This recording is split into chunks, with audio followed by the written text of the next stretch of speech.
All right. Hello, everyone. This is Dylan.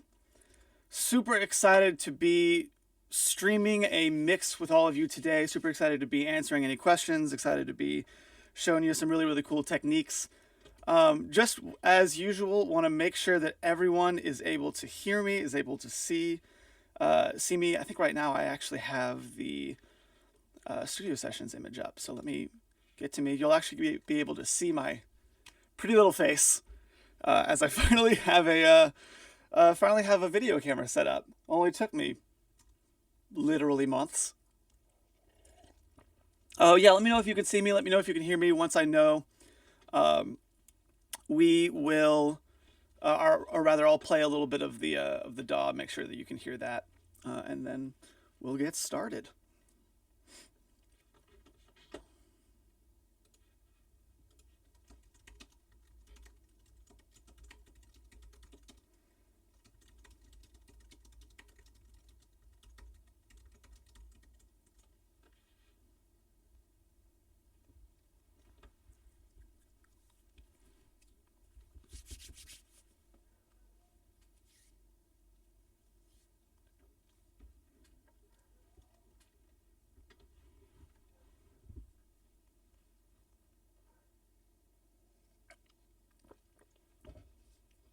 Awesome. Looks like everyone is seeing everything.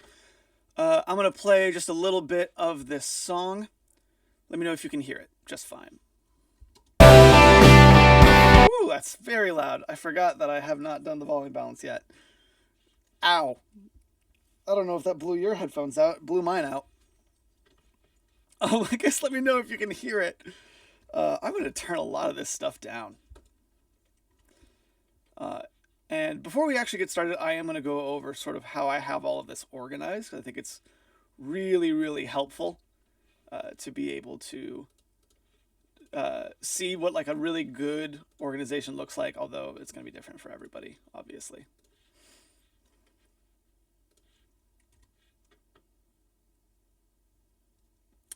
All right, cool. So it looks like we are all good. So we're just going to get started. Today we're going to be mixing a song called Boogie Nights from a band called Adventureland. It's a band I'm mixing with right now. It's a client of mine. Picked this one because this is a really difficult song to mix. And it's going to actually be probably a little bit closer to the types of songs that you are going to be mixing. Maybe not in genre, but in quality.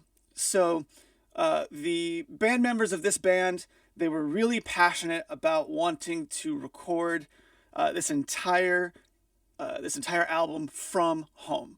You know, like they wanted to do the whole thing in their living room, didn't want to go to any studio. Totally great. Obviously, like that's what we teach because so many people have the ability to record their own music from home now. You don't have to go to a really, really fancy studio. That said, they didn't do any research, didn't do any learning before they recorded all this stuff. So a lot of the tracks are pretty rough. Like for instance, in the vocals, if you listen to those, you can hear a ton of room reverb in it because they recorded it in a really, really big living room. No acoustic treatment, no furniture, nothing like that. I have actually gone ahead of time before I sent all of you the stems, did some editing, did some phase alignment. It was really rough before I sent you all this stuff. But overall, the song's awesome. And so I'm really excited to show it to you, but it's going to be a great example of like, okay, here's what we're going to need to do to compensate for some kind of rough recording. Rather than me showing you a perfectly recorded track and not really having to do much mixing on it, really at all. So, excuse me. I am starting to lose my voice a little bit. You're going to see me drinking a lot of water.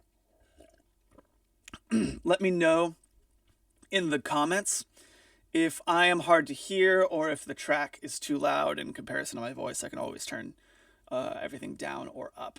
So, before we get started on the actual mix, like I said, I do want to go over my organization here because I think it's really, really important to get your prep done before you start to mix any tracks.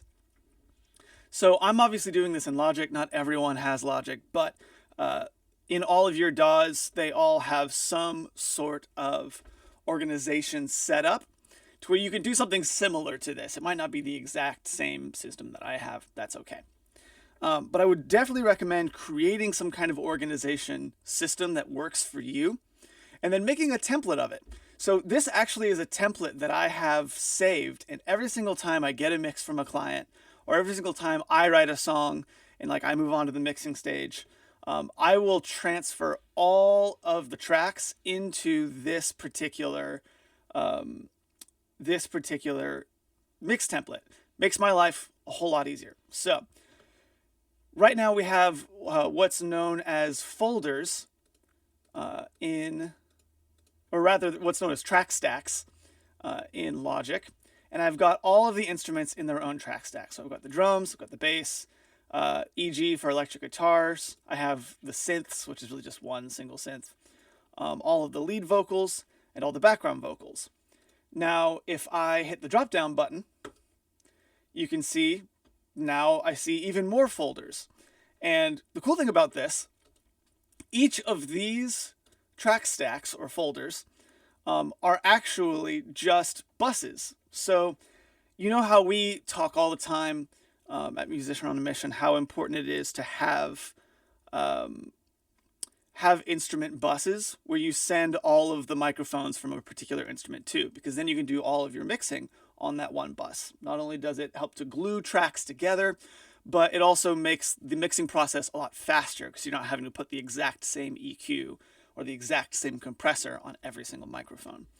So if I hit this little drop down arrow, you can see here's all of my snares. I've got my snare top microphone, my snare bottom microphone, and a sample that I actually added in myself, just to kind of beef it up a little bit. If I go down to the electric guitars, you can see here's all of my different electric guitars. I have what I'm just referring to as electric guitar 1, and this is a double, so I have actually 2 different tracks. Electric guitar 2, 3, so on and so forth. Originally, when I got all of these, before I bounced them down to stems for all of you to download, they were actually 4 or 5 different microphones and direct input, stuff like that. So having track stacks that were actually buses was much, much more necessary because I had just tons of tracks. Obviously, I wouldn't have to really do that if it's just a single track. It's kind of unnecessary at that point. But that is my organization system for this. I also made sure to have the exact same color system for every single mix I do. So if I open up, let me actually really quickly open up a new template, a new project from template, so you can see what my original template looks like. And we're gonna not save that, just so that you can see what I'm talking about. So this is my original template. I'll get rid of that for a second. I'm gonna actually just take everything down. So you can see I've got my drums, my bass, my electric guitar, my acoustic guitar, my piano, my synths, my vocals, and my background vocals. Now all of these have a coloring system that I've given them, and I've made sure not to change any of the colors whenever I've gotten my actual mix in place, all of my tracks in place. That is extremely helpful for you because I know I've taught myself orange is bass. So if I'm trying to find a bass guitar really quickly, all I have to do is scroll up and look for my orange tracks. Or I've taught myself, synths are blue. So I've just got to scroll down and look for my blue tracks, and instantly I know, oh, these are the synths. It helps the visual aspect of mixing go way faster. You have to make a lot fewer decisions. You have to look a lot less for your tracks, which ultimately is going to help you to mix quite a bit faster. Another really helpful thing I don't know if all DAWs have this, but one thing that I have set up is I actually have a little note section in Logic, where I have sort of my steps. For me, this is really just the steps for. I don't actually have the mixing steps. All I have is the steps for like the prep and the edit and stuff like that, because it tends to be really sequential, and it tends to be really just like small things. Like I've got to go and I've got to set the tempo, and I've got to color the tracks and set the buffer size and stuff like that. And a lot of times I forget. So it's really nice to have sort of a checklist of sorts that I can go through as I'm preparing to start my mix. I can get rid of all of these. I can actually go in and just delete stuff if I want. So that by the time I've gone through all of these steps, I'm ready to mix. Now you can create your own workflow outline as you'd like. This one is just mine. Doesn't have to be anything quite as complicated as mine, or it could be more complicated, up to you. One other very helpful thing I have is I have section markers already set up and already colored. So I can go in and say like, okay, this is the intro. And then I can change this and say, this is verse 1. And so on and so forth. I don't have to go in and individually create these or individually color them. All I have to do is listen to the song and just start to go through and be like, okay, cool, verse 1 starts right here. Let me change the title of that. So that's very, very helpful as well. Finally, and you'll see this in my in the actual session, I have all of my routing preset up. So in Logic, you can actually hide tracks. You can do this in most other DAWs as well. So if I hit my H button, all of a sudden, look at all this stuff that pops up here at the bottom. So I'm going to hit that. So these are all of my sends and some routing stuff I've set up. These are my references. Edits is just, that's my own thing. No need to worry about that. And then I've got a few extra buses set up, which again, that's my own thing. You don't need to worry about that.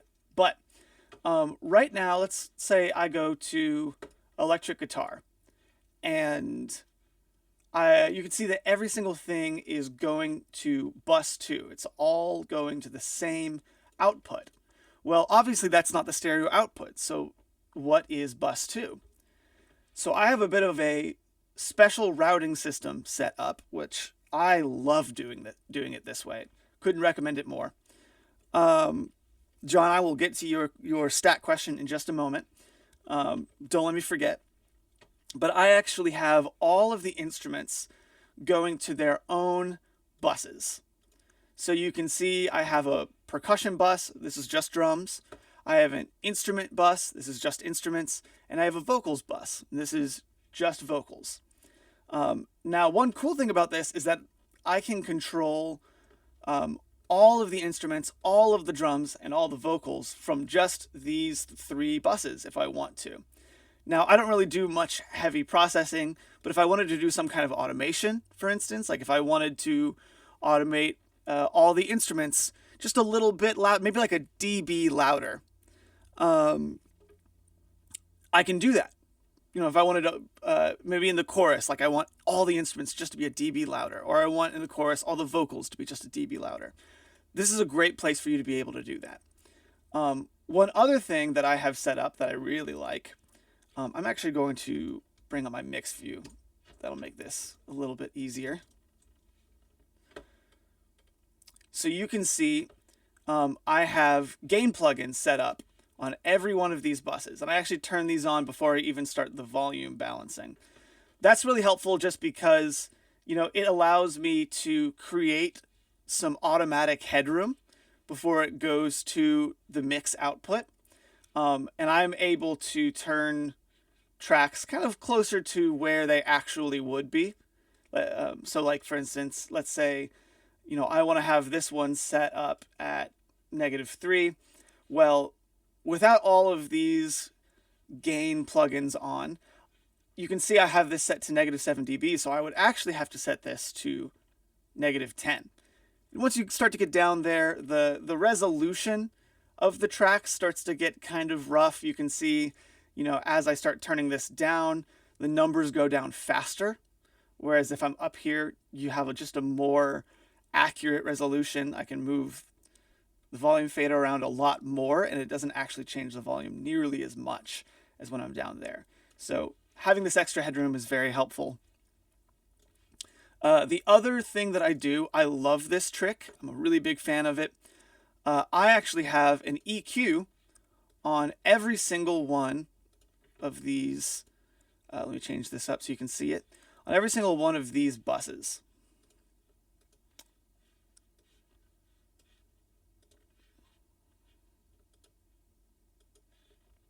So you can see here is the percussion bus EQ, here's the instrument bus EQ, and here's the vocals bus EQ.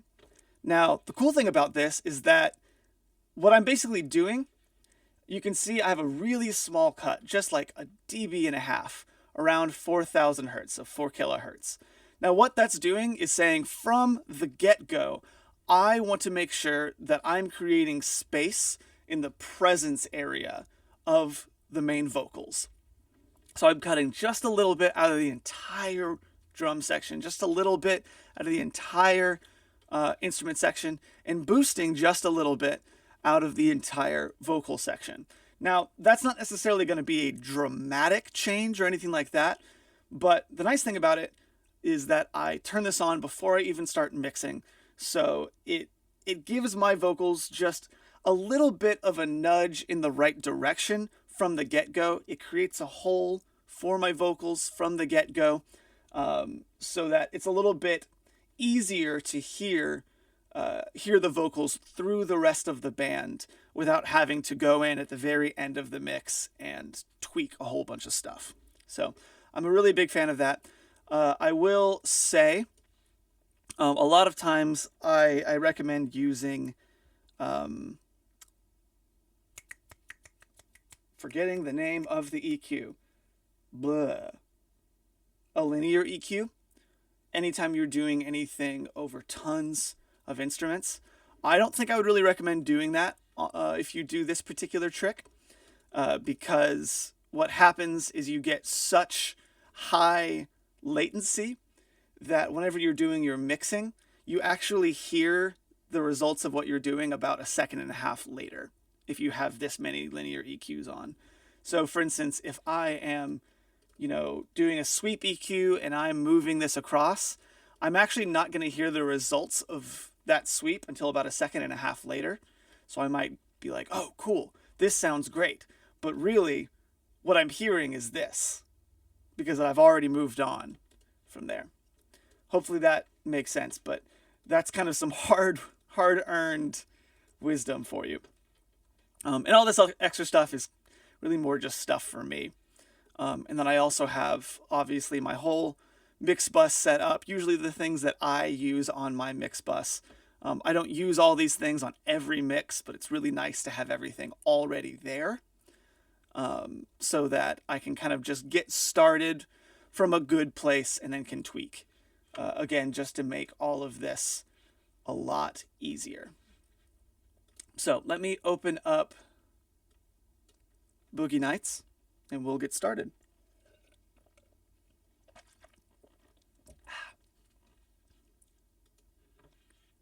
So actually, now that I'm thinking about it, let me answer John's question on how to set up a stack in Logic. Now, if you're not using Logic, it's going to be a different system for, whatever DAW you're using. Let me just create 2 new audio tracks. So the first thing I want to do is I want to create a folder track. So I'm going to right click. I'm going to go down to create track stack. You can also do Shift Command D. And you can see there's 2 types of stacks. There is a folder stack and a summing stack. Now the folder stack is basically it's just a folder. It's just for organization purposes. Whereas the summing stack is a folder as well, but it also acts as an instrument bus.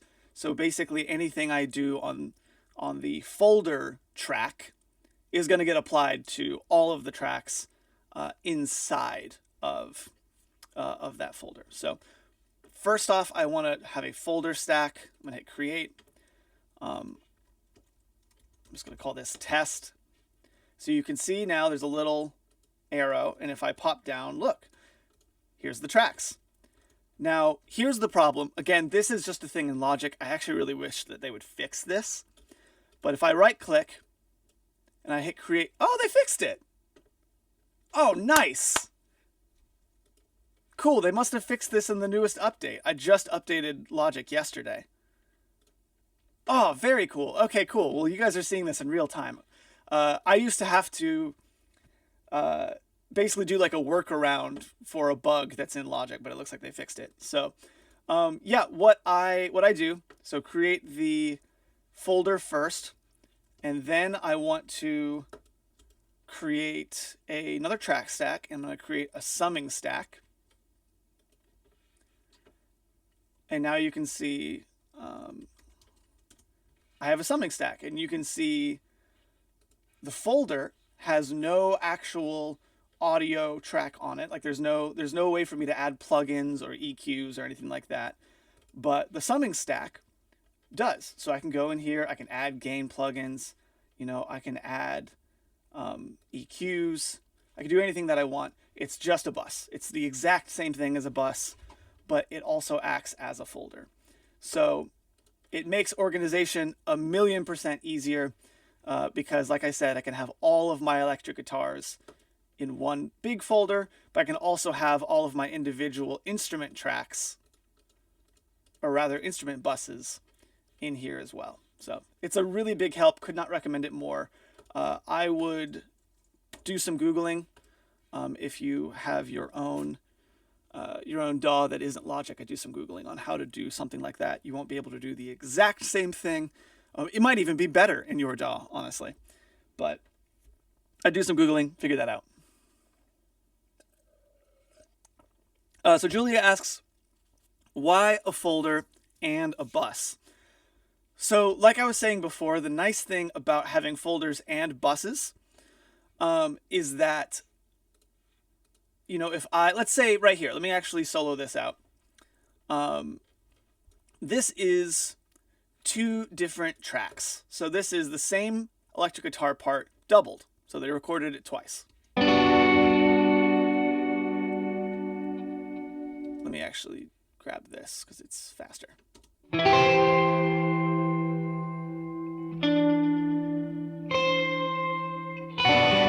Okay. Now, if this was a folder track for these 2 individual things, I wouldn't be able to do any kind of processing. I would still have to, if I wanted to send both of these to a bus so that I could, compress them together, really glue them together, I'd still have to create a bus. Like it would not be through the folder system. But because I have a summing stack, I'm able to basically have my bus right next to these 2 tracks. So I'm able to do any processing I want. But I can also say, oh, I don't want to see these tracks. I just want to use the bus. Or, oh, I don't want to see all these electric guitar parts. I'm just going to minimize them because right now I'm working on the drums and I don't even want to worry about that. For me, like I'm a visual person. And so for me, it's easy for me to get overwhelmed by just 100 tracks all cascading down, down the entire workflow session. So I really do like to be able to minimize stuff. And also, you can program your own keystrokes for this kind of thing.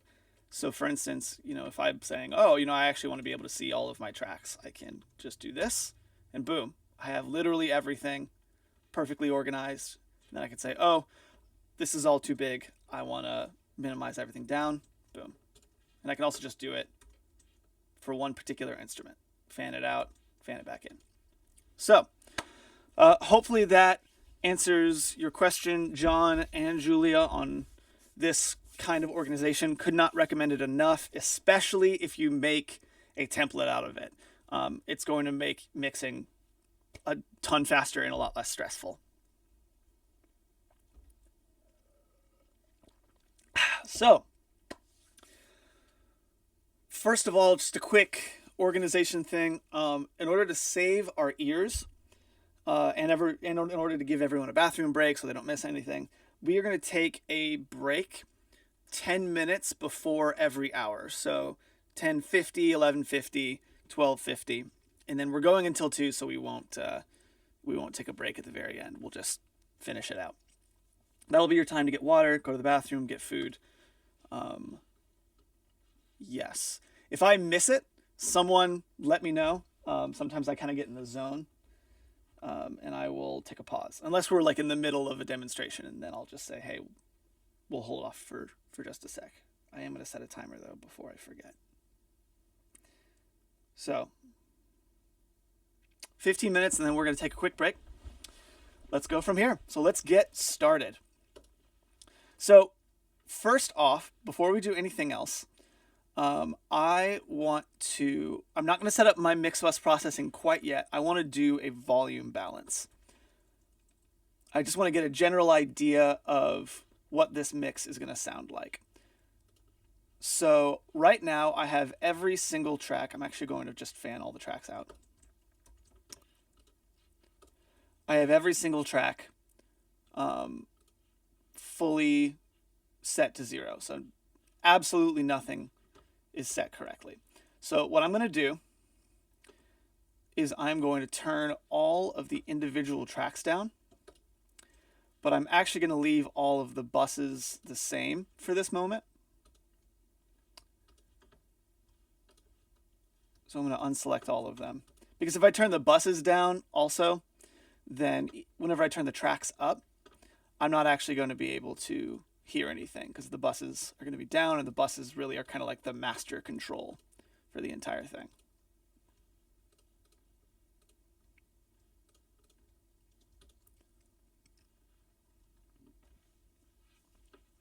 Excuse me.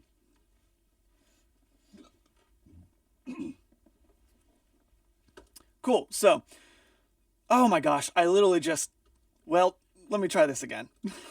I clicked out of it. The whole point of this is I'm going to turn everything down.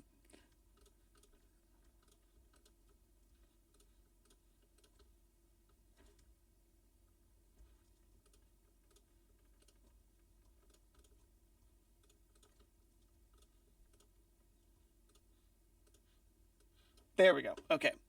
All the tracks are down. So what we're going to do is we are going to do this in height order. Or actually, really quickly, Daedalus asks, are you sending the instrument's pre-fader to the buses? No, they are post-fader.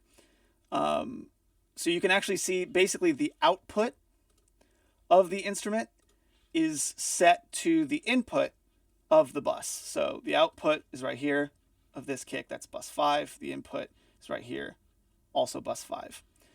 So any volume that I have that I'm turning up here is going to basically just be what's sent here. And the nice part about that is I'll be able to set like a general volume blend between my kick and my kick sample, or my snare top and my snare bottom. So we're going to be starting with the concept of height order. We talk about that a lot with Musician on a Mission. Basically, the idea is whenever you're doing a volume balance, you want to take everything down and start with your most important instrument and set it at a certain level. So for me, the most important instrument is my vocals. And I'm actually going to start in the chorus, because the chorus is a little bit louder. This particular song, the solo is the loudest part of the song. You usually want to use the loudest part of the song, but there's no vocals in there, so I don't really want to use that. But I'm actually going to just loop this section because this is the part where the snare comes in. So, let me grab this. Let's go to my mixer. There we go. And I'm going to turn this up. I usually like to set it at just about -7. is helpful to have stuff turned down kind of from the get-go. Let me make sure I have my my gain plugin set in up. I do not. Okay, good. I'm glad I checked.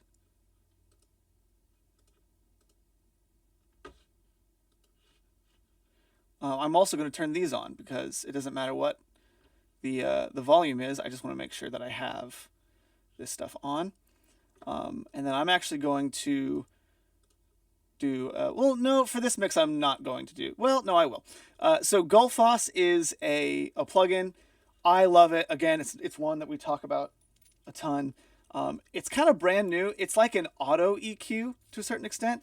It automatically balances some of the frequencies of whatever is being inputted. I actually like to run everything through it really subtly, though I don't actually like to put it on vocals, so I tend to turn it off on vocals. But I just do some really, really subtle work. I think it just sort of helps to balance everything together, makes everything sound like one instrument. And I like to do it on these buses rather than the entire mix output because, again, like I don't actually think it sounds that great on vocals, but it sounds awesome on all instruments for the most part. So I tend to kind of leave that be.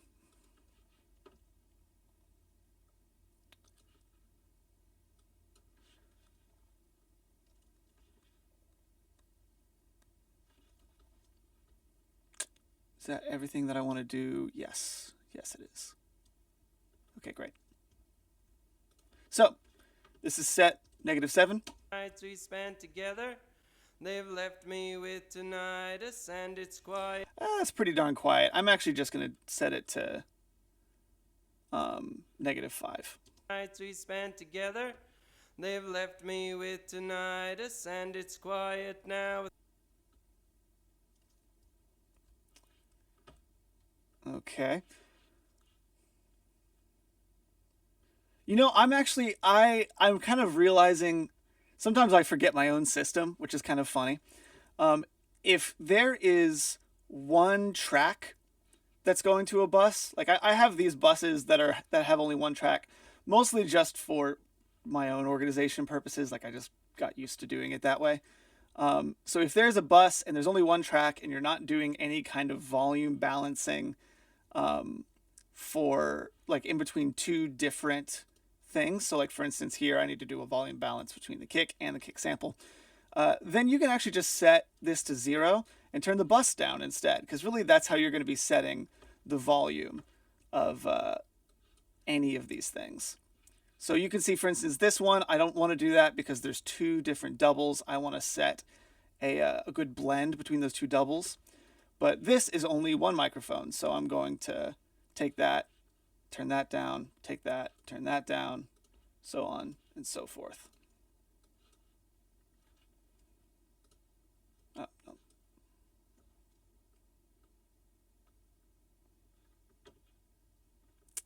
Yep, that should be the only ones. Great. Okay, so let's start over. So I'm only going to be working with the vocal chorus. I'm also going to take out the input so that we're not seeing my microphone constantly popping up.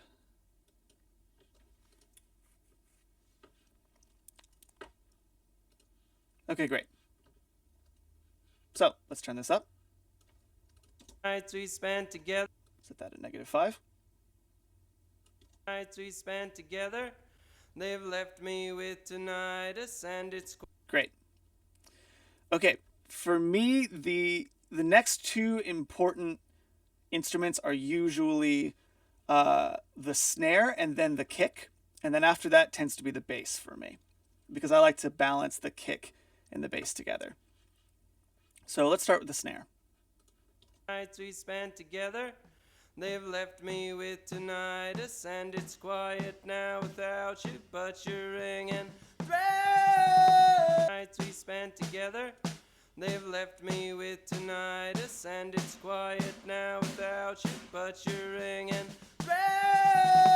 Nights we spent together, They've left me with tinnitus, and it's quiet now without you, but you're ringing. That sounds pretty good to me. Now, one other trick, if you're mixing together lots of different mics or lots of different instruments, I didn't actually do this right now, but sometimes I will set the fader that I expect to be the highest. I'll just go ahead and set it to 0, and I'll turn everything else around it to a certain level, because then I can say, okay, cool, I'll just mess with the volume on the actual bus now, just to make this whole process a little bit easier. Nights we spent together, they've left me with tinnitus, and it's quiet now without you, but you're ringing. Okay, that sounds pretty good to me. One thing I like to do after I've set levels, just for my own organization, is I will take that out. I'll close up the folder, just so that visually I know I've moved on from it. So let's move on to our kick. Nights we spent together, they've left me with tinnitus, and it's quiet now without you, but you're ringing. Nights we spent together, they've left me with tinnitus, and it's quiet now without you, but you're ringing. Nights we spent together, they've left me with tinnitus. Okay, another thing to stay aware of whenever you're setting instrument levels. So you usually don't really want to have more than -6 dBs of volume coming in. That just gives you a decent amount of headroom. So if you need to turn your fader up, you're not going to be clipping at any point. So you can see right now with the kick, if I solo this out, I'm getting a ton. So now that I have a good balance, I'm just going to grab both of these tracks and I'm going to turn them down a little bit so that I'm not getting more than -6.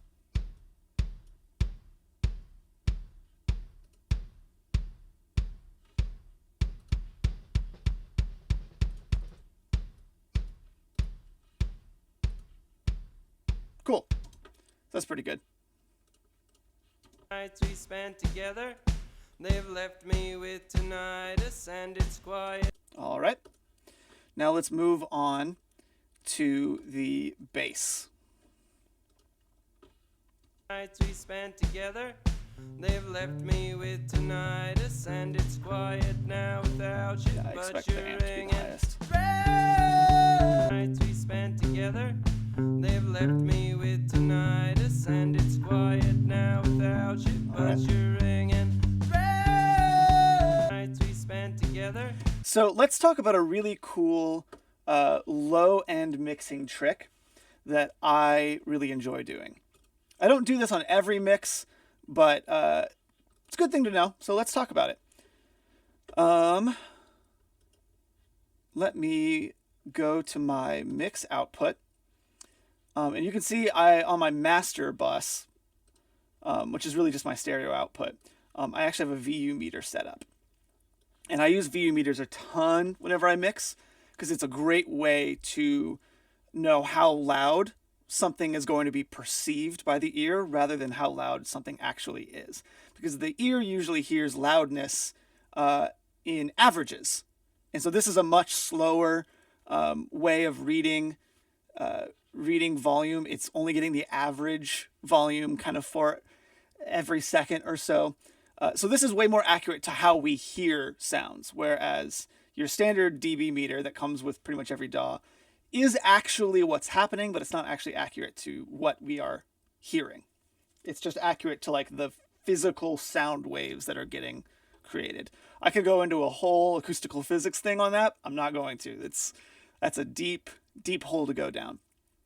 But one nice thing, usually, and this doesn't work always, but usually, on a VU meter, I can set my kick to be around -3. And if I can get my bass to be around 0 while the kick is going, that tends to balance my low end, at least my volume, pretty decently.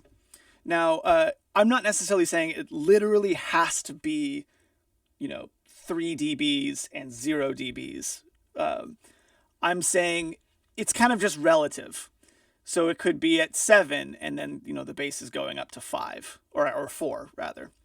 One nice thing about this particular VU meter that I have, and there's tons of free ones out there, I'd recommend grabbing one. You actually have control of the amount of headroom.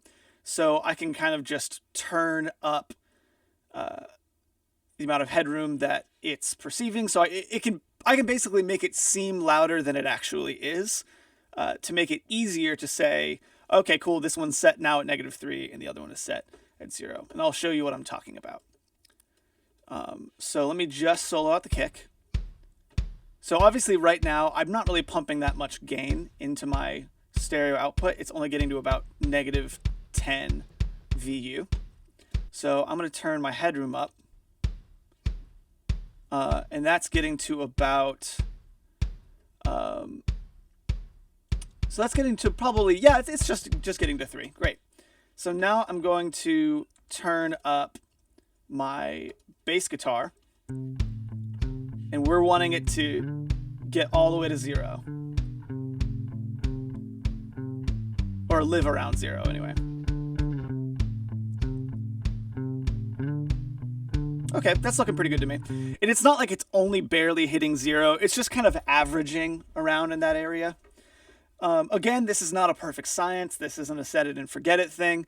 But that's a really good way to get a good start, because setting the low end tends to be a little bit more difficult than setting the rest of the volumes, just because of the way low end acts in your room. Low frequencies are kind of wonky.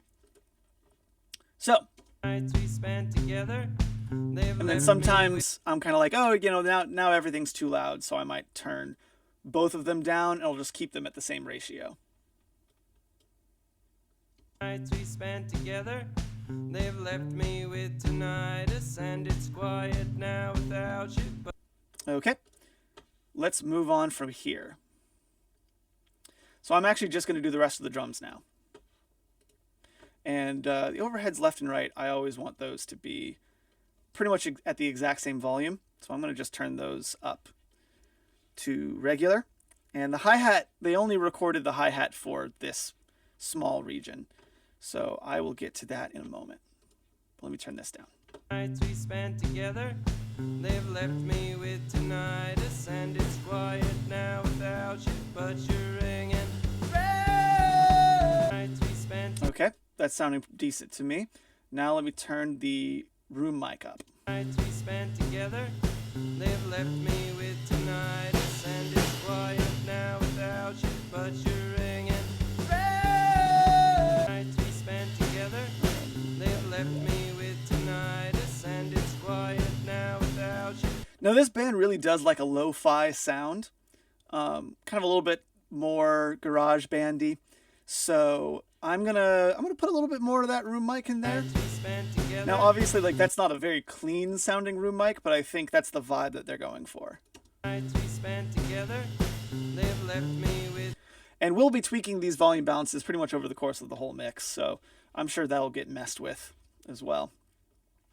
Okay, let's move on to this electric guitar.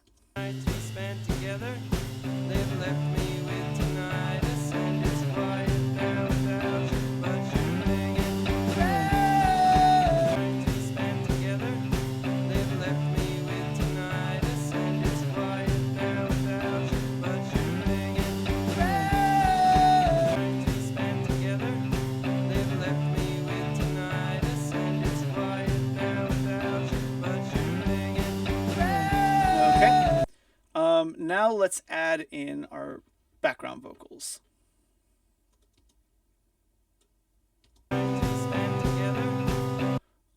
And I'm actually going to... No, I'll still do this one.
So this is something that happens sometimes whenever you're mixing lots of different instruments together initially. As I started adding more instruments in, it got louder and louder to the point where, these harmonies, these background vocals rather, don't really match the volume of these background vocals. So I'm going to just grab all of them and turn them down a little bit.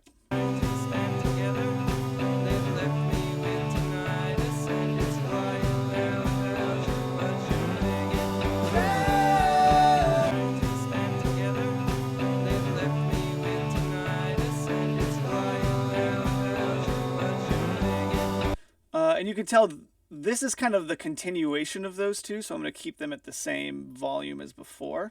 And then I'm going to mess with these a little bit separately.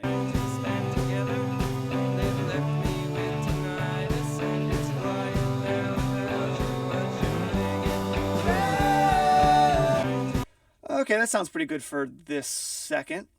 Okay, so what is this? I forget. Ah, yes. This band, so Adventureland is really into having a single synth drone that's basically on just the root note of the entire song, just playing throughout the entire song. So I'm going to mix this in real quietly. It will give a nice sense of back wall. It is going to take up some real estate that's in the frequency spectrum that I might not want to have taken up, so I might do some EQing on it later. But for now, we're just going to kind of create a nice vibe with it.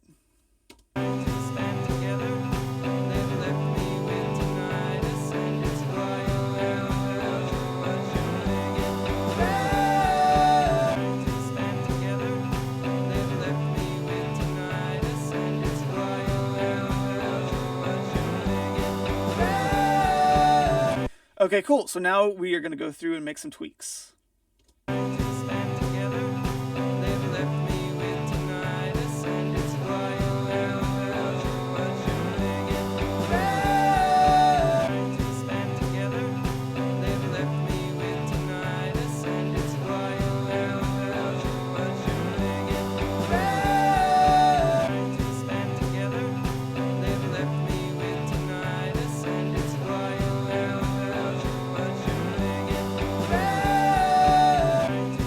Okay. Let me grab this.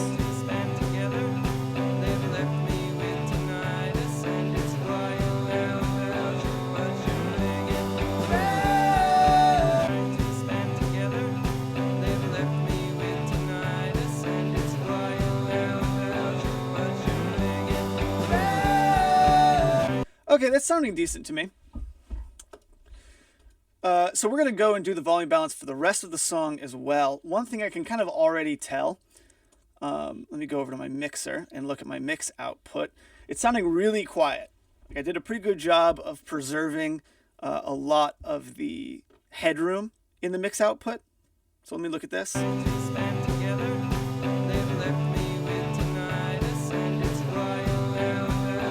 Yeah, I did a good job. And here's the big difference. If I didn't have these things, it's going to be a lot louder. And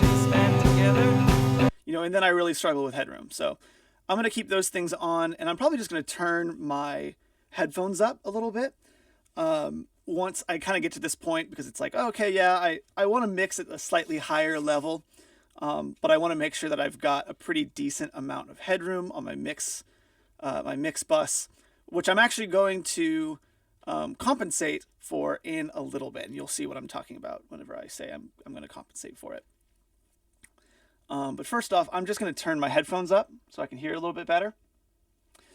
I would suggest that you do the same. I can definitely turn my own microphone down if it ends up getting a little bit too loud for everybody. So just let me know. So I'm just going to start at the beginning, and as I see different instruments pop up, I'm going to bring them in.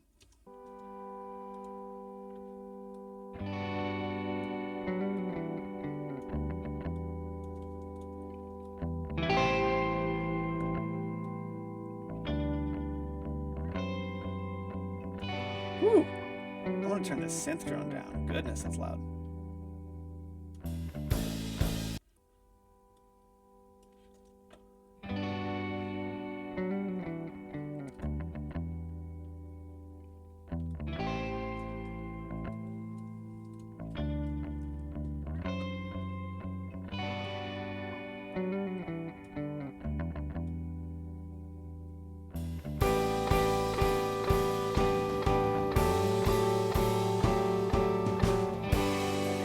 back and redo a better volume balance of that.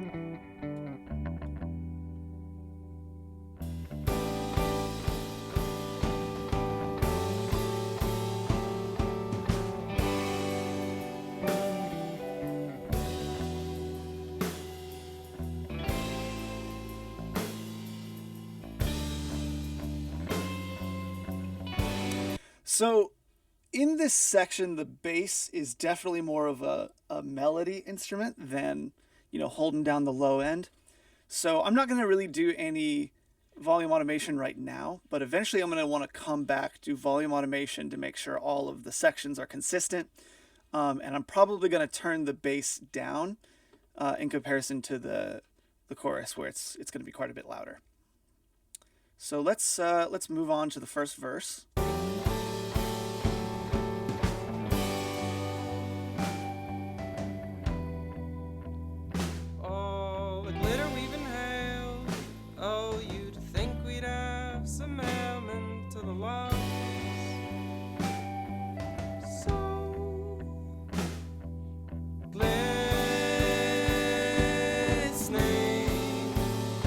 Just repeat this.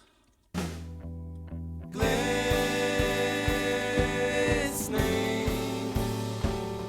and glistening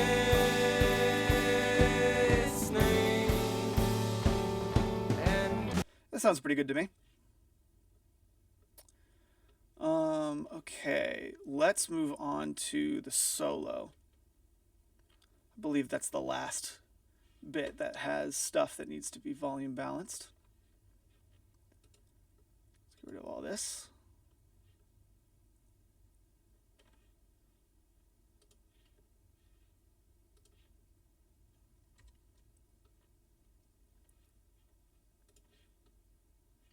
Cool.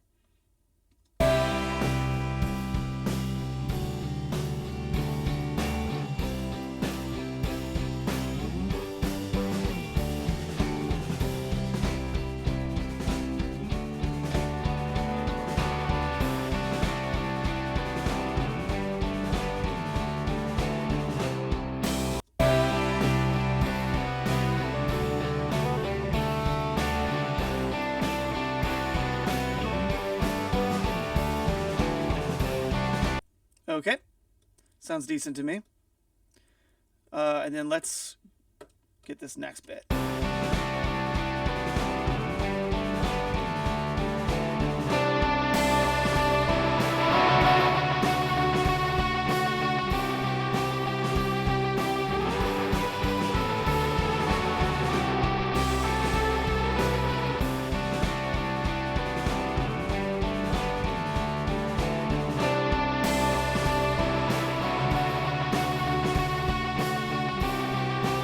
Cool. So that's everything. So I'm definitely going to be tweaking this over the course of the entire mix, and it 100% needs some pretty dramatic volume automation, especially in the bass, because the bass is such a prominent instrument for half the song, and then really ducks down and becomes more of your standard low end bass. But I'm not going to do that in this moment. I want to go and set up my mix bus. Before we do that, though, I do want to bring up why. No, I'm actually going to talk about that later. That's going to be confusing before we get into the mix bus. So, that said, it is break time. Yeah, Michael's on it. It's break time. So we are going to take 10 minutes. So I will see you back at 5 after the hour, and we will do our mix bus. See y'all soon.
All right, we are back and ready to roll.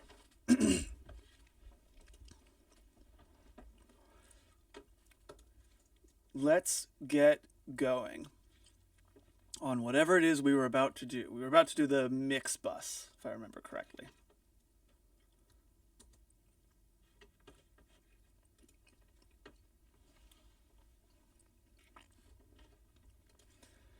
Okay, yeah, we're gonna do our next break at yeah, we'll just stick with our regular thing, 10 minutes to the hour. So let me put a timer on so that I don't forget.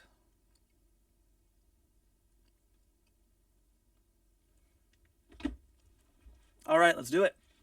So, let me bring up my mixer. Oh, I've actually got to unhide it first. There we go. So, mix bus processing. Obviously a very controversial topic in like the the mixing world. I'm actually going to spit out my gum. Hold on. I put some gum in. It's hard to talk.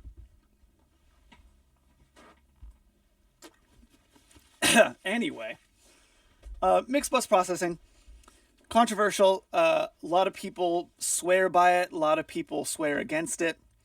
I am a big fan of it personally. So long as it's adding a lot of really subtle goodness, not necessarily adding absolutely major stuff. So before we start doing anything, I am going to set my volume in such a way where any of the processing I do is basically is gain stage. You know, we've talked before about excuse me. We've talked before about the digital sweet spot. You know, that sweet spot that exists kind of around 0 dBVU or negative 18 dBFS. That's usually the place where plugins tend to sound best, because that's the place where analog gear sounds best, 0 dBVU. So I like to actually increase my volume or decrease my volume a little bit so that it's hitting around that area during kind of like the main section or the loudest section. I've actually got a cool little plugin called Hornet VU Meter. I forget who it's by. Who is it by? This is going to bother me if I don't know what it is.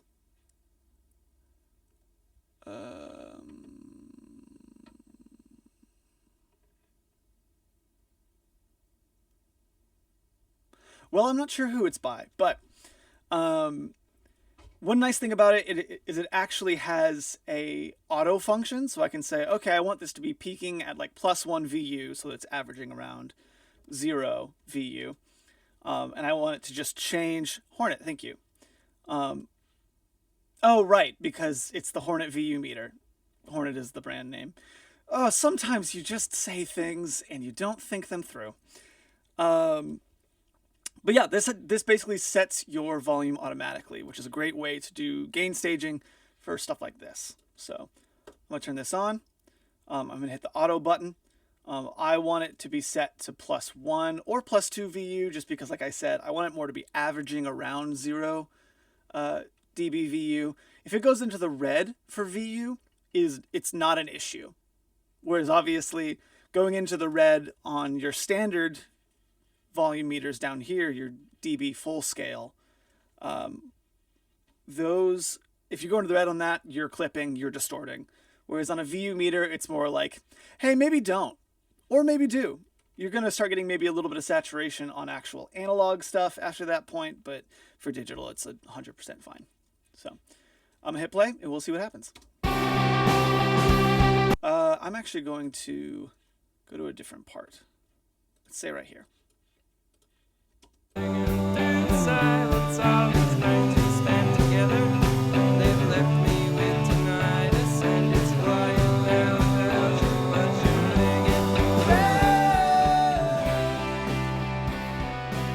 Okay, I am going to change this. You can set a max peak as well, which is great. I'm going to change the max peak to -6.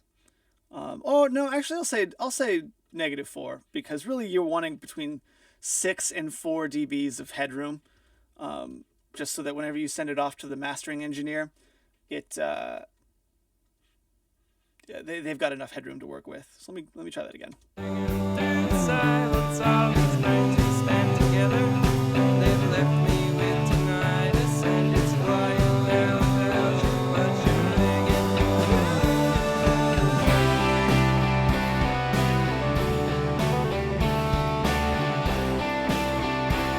Great. So I hit it one more time. Silence all this night to spend together. They've left me with tinnitus and it's quiet now without you, but you're ringing.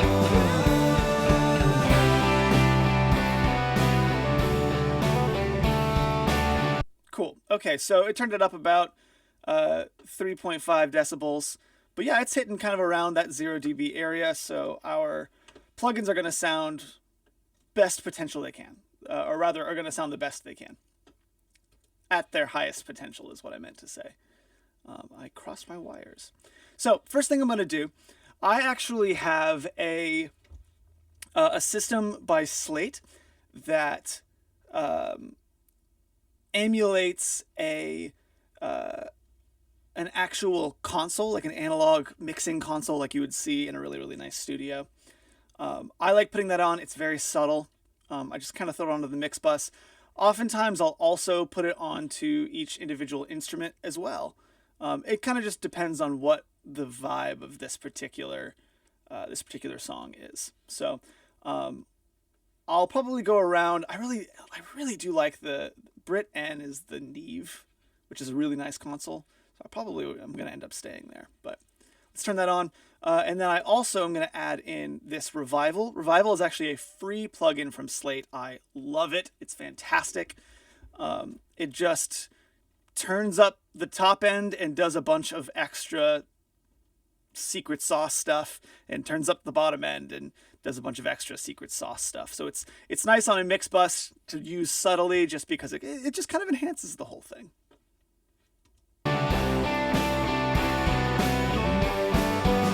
I should turn this on. That's important. You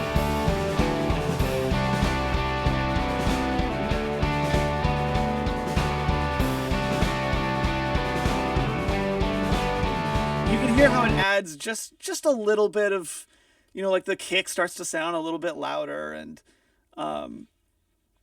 it's just a hair of saturation.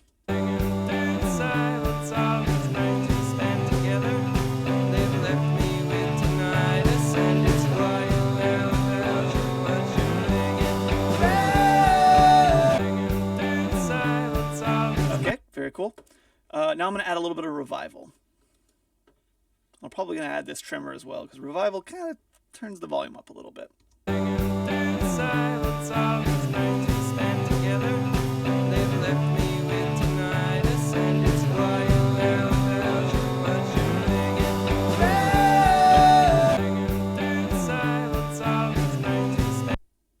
Cool.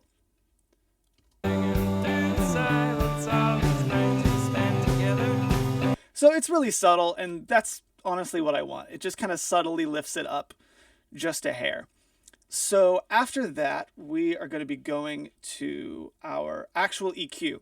And once we get to our actual EQ, this is where reference tracks become basically a necessity at this point. And I actually have some reference tracks already loaded up.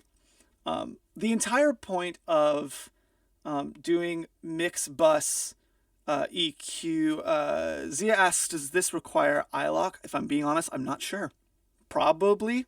I downloaded it like 5 years ago, so I really don't remember. But probably does, yes. Oh man, what was I talking about? Yeah, so doing your mix bus processing to a certain extent is, helping to nudge your entire mix in the right direction. And you're not really going to know what the right direction is if you're not using your reference tracks. And honestly, like I should have been using my reference tracks to do my volume balance as well. That's how you do a proper volume balance, is you're listening to your references and you're trying to set your levels kind of similar to your references levels, albeit probably a lot lower. Like you're gonna have to turn your reference down to make sure that it's at the same loudness. But I didn't do that because I forgot in this moment. So we are going to listen to our reference, and we're going to use that as a way to set our EQ curve. Everything tomorrow, all the time.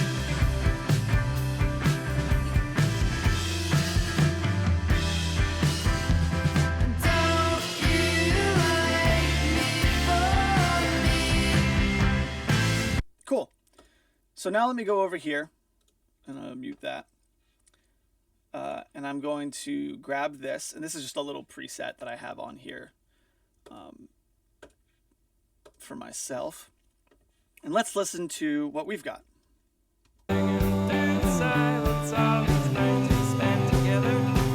So I can pretty much instantly already tell this is a lot darker. It's a lot darker. So I'm probably going to need some boosting up here in the upper mids and the highs.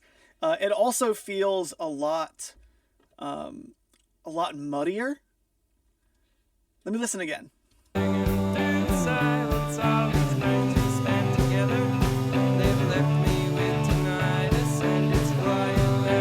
Okay.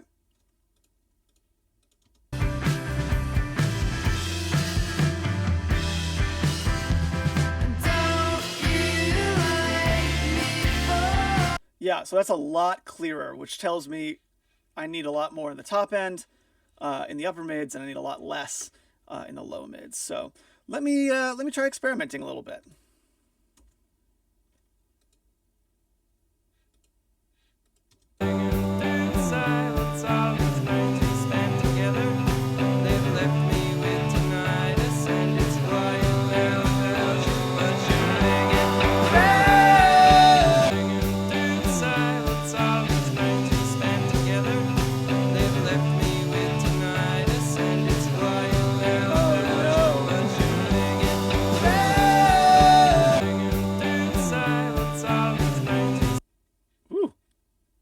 Man, my computer's freaking out. Well, quick tech moment. Give me just a minute to fix this.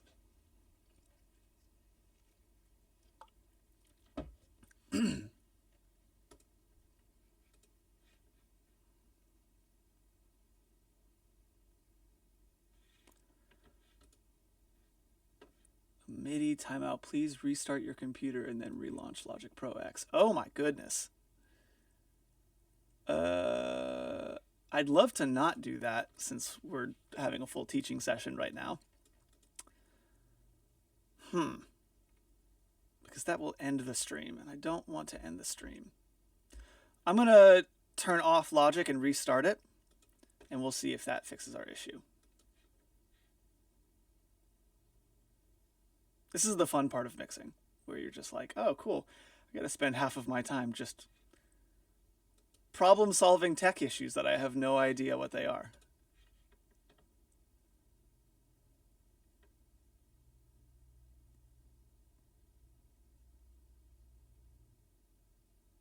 While I'm doing this, does anybody have any questions so far on things that we have done, things that I might be doing? This might take 5 or 10 minutes, so I'd love to answer some questions to fill the time.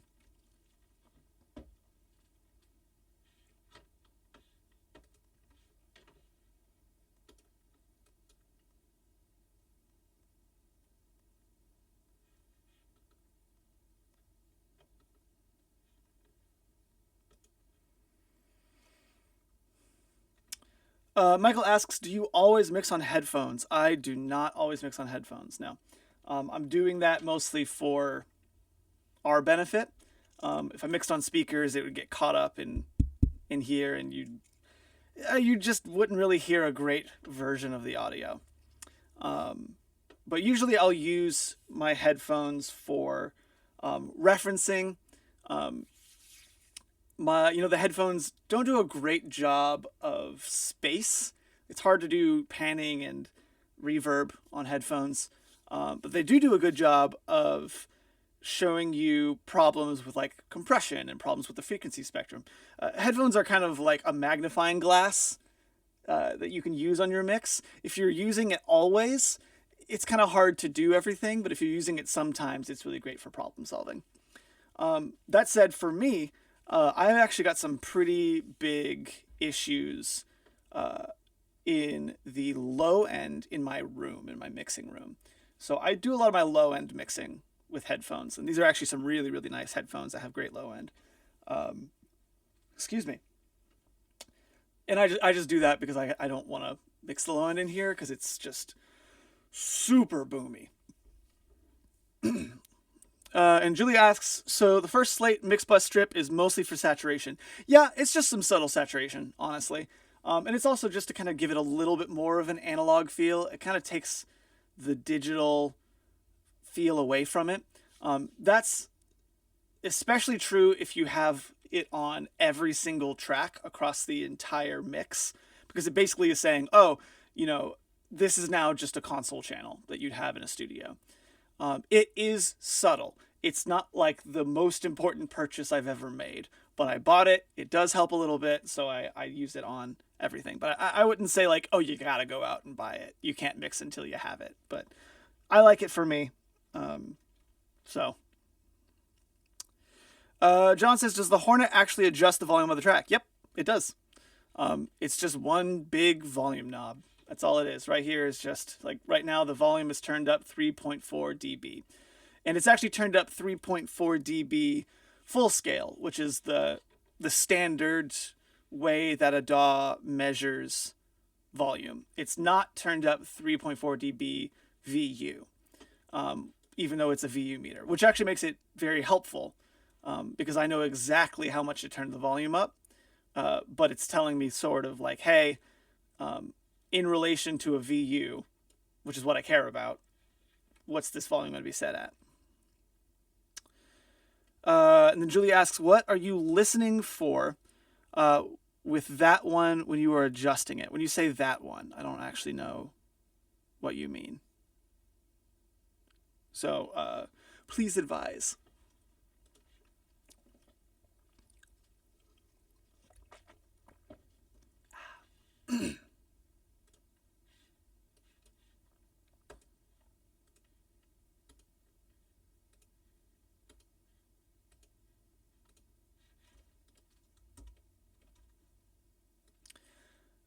Well, until Julia.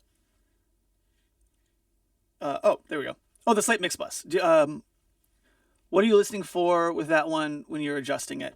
I'm kind of just listening for. There's some natural subtle compression that happens. I'm listening for that to a certain extent.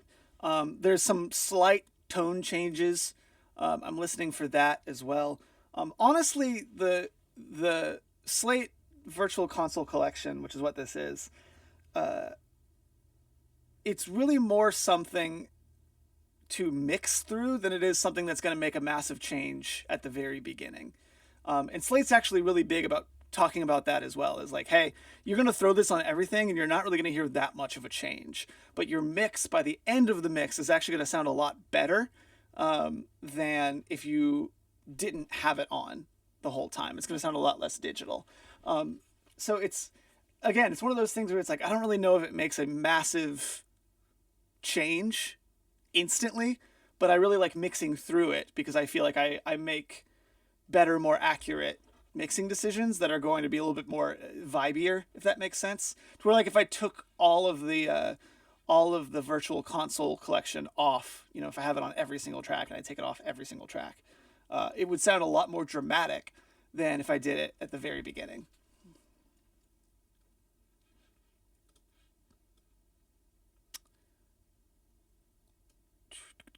Okay, cool. So let's get back to this. Hopefully that solved the problem. If not, we'll see what happens. Before we get started, let's refresh our ears and listen to our reference.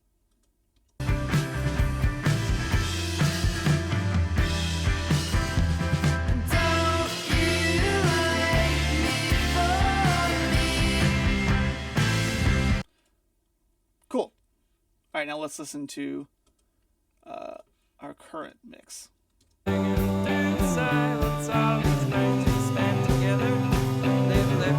Yeah, definitely I'm going to need some top end, some mids, and cutting some bottom end. Let's try it on here.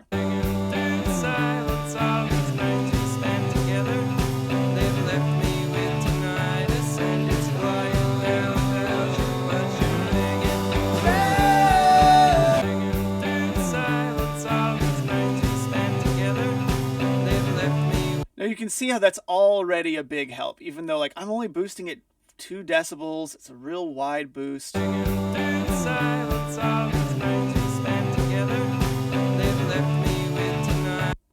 Good stuff. I feel like it needs a little bit more in the mids as well. So let me mess with this.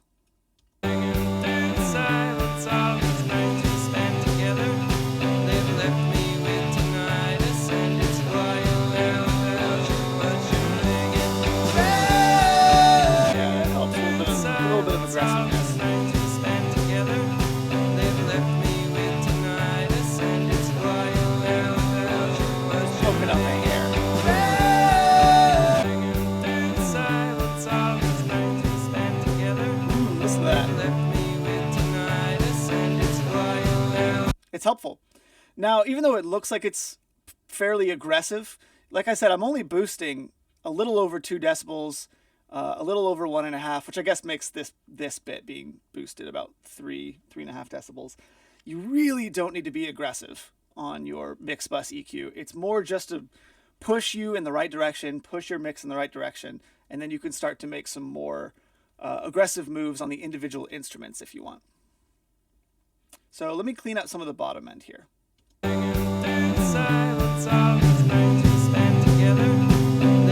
I'm hearing some roughness right here.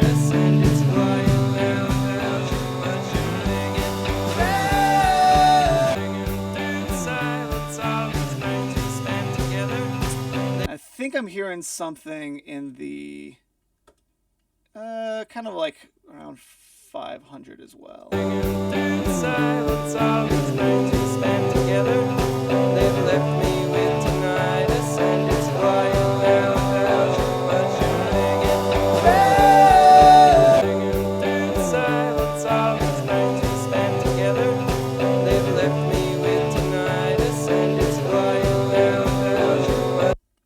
Let me think for a moment.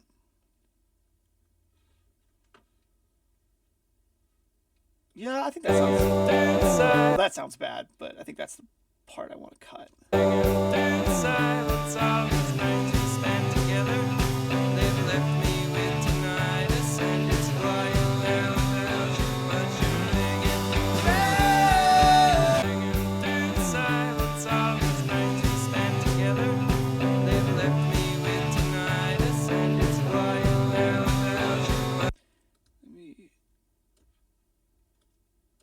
Q down just a hair.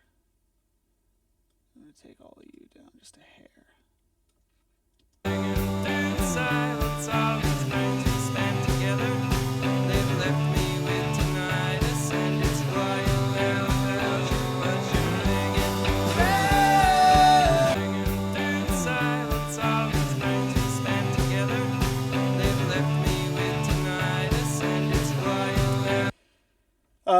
Rob asks a bit of subtractive EQ to get rid of the room resonances. So I'm actually going to do that on the instrument level. You never want to do any sort of surgical EQ on your mix bus. Because then you're going to take that frequency out of every single instrument in the entire mix. So if there's like a bad room resonance, like I'm hearing a pretty bad room resonance in the guitar, I'm going to want to go to the guitar and fix that. Whereas this is kind of more just broad tonal shaping. That's really it, just broad tonal shaping. And then I've got a little bit of a cut right here. I pretty much have this on everything. And that's because unless I'm mixing like dance music, there's really nothing below 30 hertz that's really all that useful. It's just muddying up the mix. It's just taking up headroom. So I just tend to cut it out pretty much entirely. Sometimes I'll even go up a little bit higher than that, just depending on the genre I'm working with. Now, if I'm doing dance music or I'm doing, maybe pop, or I'm doing something where it's got to be big and boomy, like hip hop, with a lot of sub energy, then yeah, I won't cut that out. But definitely not a garage rock band is gonna care about that. Yeah, like you can see all this stuff right here, fully unnecessary.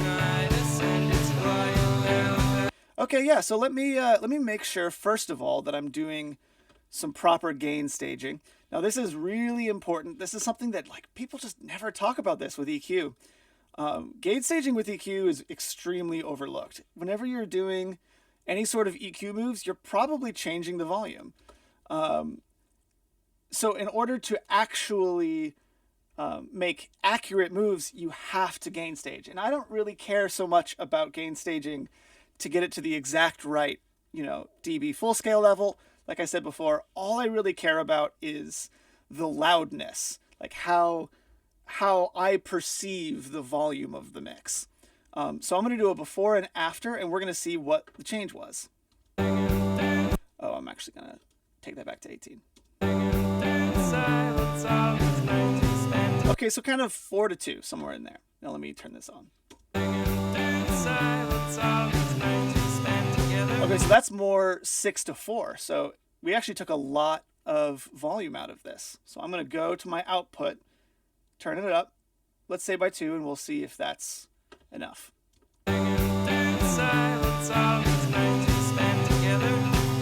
That's maybe a little bit too much. Take it down by about half.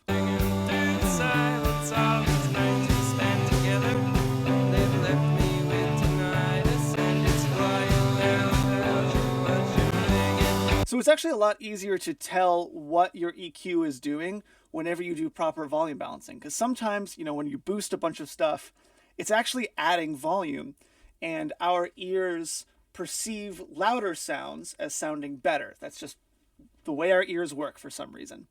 So sometimes you'll boost a bunch of stuff, you'll be like, oh my God, that sounds great. Well, no, it's just a lot louder. So if you go and you do your gain staging, you turn it down the right amount after checking it on like a VU meter or a loudness meter or something like that, you might turn it off and on and be like, oh, that just adds a lot of crap to this. Now that it's the same volume, you're just like, okay, that was a bad EQ move. So let me listen to my reference first off.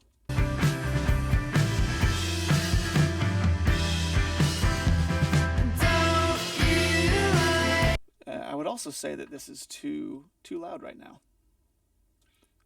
This is going through the VU meter. It's looking like it's hitting 1, 0.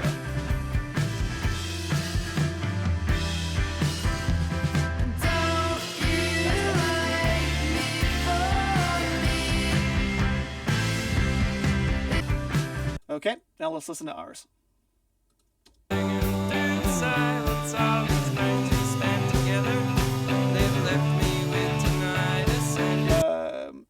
This is still too loud. Let me try again.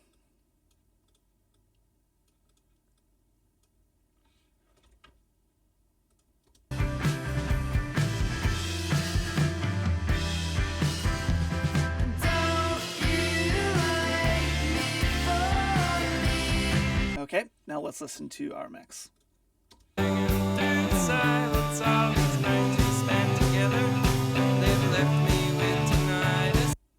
me turn it off.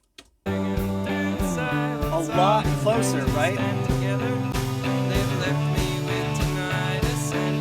Now that definitely boosted some stuff I don't like.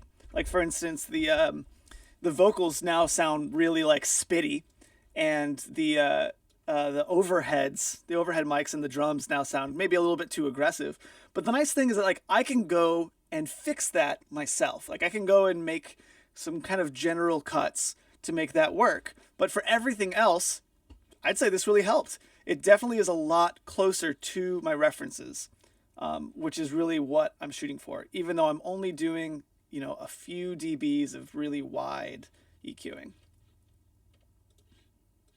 So let's move on from here. Next, I want to do some mixed bus compression. And I actually like doing serial mixed bus compression. Let me move you somewhere where you can live. Let's do medium. So you're, there we go. And obviously, like, I'm using two analog compressors. Now, part of the reason I like doing that is because it does add some nice saturation, some subtle saturation, just some nice vibe to the entire mix. You can obviously use digital compression. There's nothing wrong with that at all. But I feel like this adds a little bit more than just some really subtle compression. It adds more vibe, especially because the compression that's going to happen at the mastering stage is probably going to be digital. They're probably not going to do much in the way of analog compression, or at least if it is analog compression, it's going to be a very clean compressor. It's not really going to be adding much tone, which is what this is. This is sort of like some really subtle coloration, adding a little bit of color to it. I'm really not going to do that much at all, though. I'm going to add in, I mean, just a hair on both of these. And you can see pretty low ratio, 2-to-1, very fast attack. I have an adaptive release, which means that the compressor itself is paying attention to what's coming into it to determine where the release should be. So let me add this in. Silence of these nights we spent together. They've left me with tinnitus, and it's quiet now without you, but you're ringing. Through the silence of these nights we spent together. They've left me with tinnitus, and it's quiet now without I'm actually going to flip these. I usually like my faster compressor first whenever I'm doing any kind of serial compression. And this is an analog version, or rather digital version, of the Fairchild 670, which is just a really, really, really nice compressor. Obviously, it looks maybe a little bit intimidating. The big thing with this is that, like, they only use numbers for time, so like I don't actually have control of the attack or of the release. So it's hard for me to actually tell you, oh, this is what it's doing, because I'd have to look up the manual. So I tend to just do it by ear, but I know that like the first three tend to be very fast attack and pretty quick release.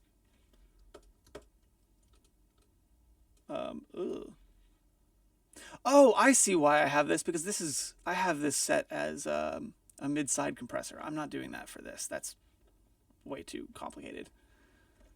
So let me link these. Well, first off, there we go. Okay, cool. So let me set these at 0. We'll go from there. silence of these nights we spent together. Yes, we're going to want our output to be down a little bit.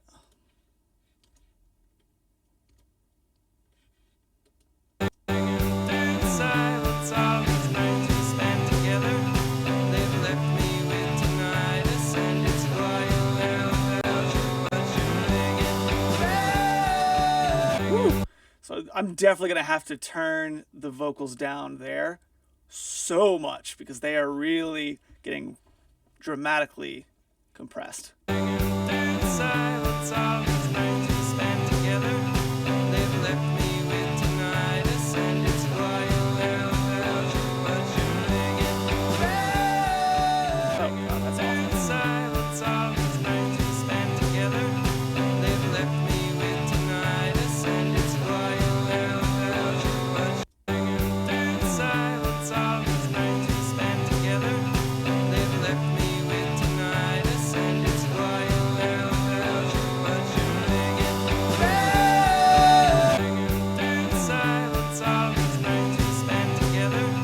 They've left me with tinnitus, and it's quiet now without you, but So one interesting thing about this, it really looks like the only thing that is triggering this compressor is the vocals. What that means, well, that means a lot of things. One, that means that the vocals are too loud because it really should be kind of moving constantly, just a little bit. But what's interesting is that, whenever we listen to our reference, the vocals sound really loud and really up front, whereas these vocals sound really far away, even though they're apparently too loud. And the reason for that, well, again, lots of reasons. One of the big reasons is that they recorded these vocals, I'll go and solo them, they recorded them in a big room, which means that there's lots of reverb that we can't get rid of. And in fact, the more we compress the vocals, the worse that reverb is going to get. Singing through the silence, all these nights we spent together, they've left me with tinnitus, and it's quite. Hear that? Hear all that reverb that's happening behind? That's why people are so big on recording vocals in a small, well-treated room. Something that's going to soak up a lot of those frequencies, a lot of that reverb. Because I can add that in later on, and I can control it. But right now I can't. I'm going to have to compress it, which is just going to make it louder. Which also makes it seem like, even though the volume is very loud, it makes it seem very far away from the listener. So I'm going to have to turn the volume of the vocals down, even though to my ears it's like, man, I need to turn them up. They need to be louder. But it's messing with our processing pretty dramatically. Singing through the silence, all these nights we spent together, they've left me with tinnitus. It also means we're going to have to really create a hole in the entire mix for these vocals to live in the frequency spectrum of the mix, because these vocals are getting buried, super buried. Silence, all these nights we spent together, they've left me with tinnitus, and it's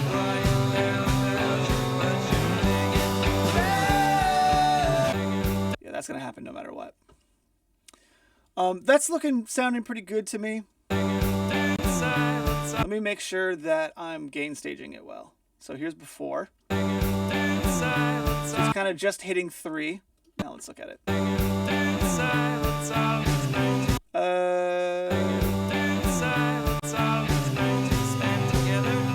Yeah, it's fine. And it's adding just a little bit of something. It's grabbing kind of some of those peaks, which is nice. It's gluing it together just a little bit. I'm going to turn it down a hair. And now we're going to do our second compressor, which we're also going to make very subtle. Even though, on here we only did, 1 decibel of compression. That's really all you need.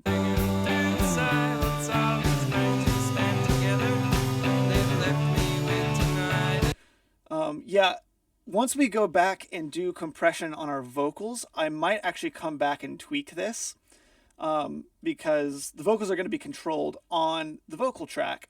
They're not going to have to be controlled by our mix bus compressors. So hopefully that will add compression to kind of like the whole mix. And really that's what we want, not just the vocals.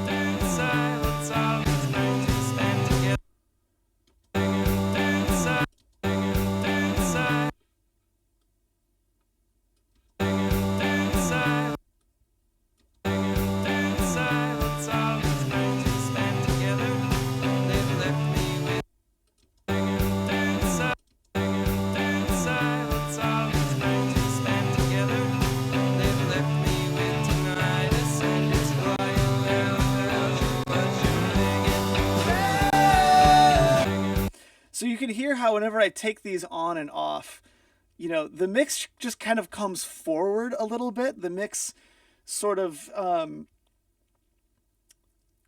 it adds just a little bit of presence to it. And I could get really aggressive if I wanted to. I would really try not to, because a lot of your compression is going to come from the mastering stage, at least your compression on the entire mix. I'm doing this more because I want, not only just sort of like some really subtle compression, but I really just want the color more than anything. And I kind of want like a little bit of glue. silence of each night we spent together. They've left me with tinnitus and You can see right here I'm only doing 1, 2 dBs. One right there. silence of each night we spent together. They've left me with tinnitus and it's quiet without you watching silence of each night we spent together. They've left me with tinnitus and it's quiet without you watching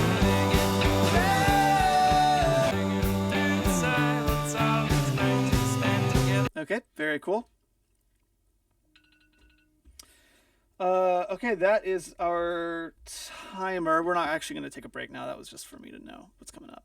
Oh, I forgot about this. This is like a mid-side thing that I do sometimes. I'm actually not going to do that on this mix. A, because it's unnecessary, and B, because it's confusing, and C, because like I don't think I can do that in my stock plugins. So, whereas like everything we've done so far, you can do on your stock plugins, I guess, except for this. Ooh, I just unplugged my headphones. There we go. I guess except for this, but this is doing something so subtle, I don't think it really matters that much. And the next thing we're gonna do, which you can actually sort of fake in a lot of your DAWs by using some extremely subtle saturation if you have any, or distortion if you have any. I mean, like the most subtle. But I love running it through a tape machine, just kind of like as a last step. To really make it feel like a record, I guess. That said, it's a lot more difficult to control these things, so I don't always do it. And I always make sure to listen to my reference first.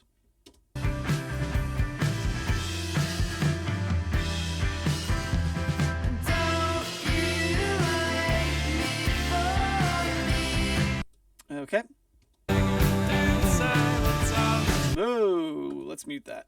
Silence of each night we spent together. They've left me with tinnitus and it's quiet without you watching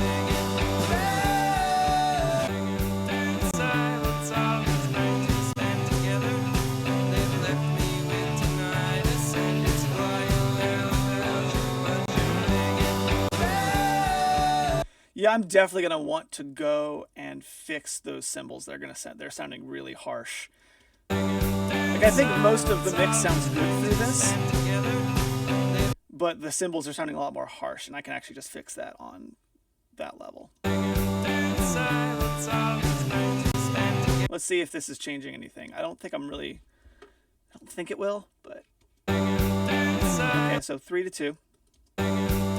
Oh yeah, I am actually taking some volume out.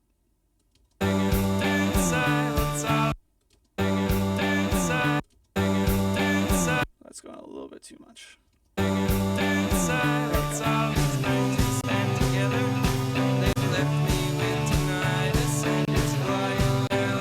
You hear what that does though? It really opens it up a little bit.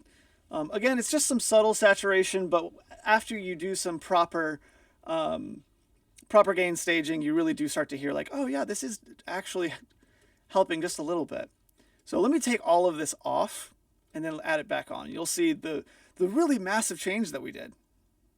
Listen to that. It's around the same volume. So it's not that it's just louder or anything. Now let's add this.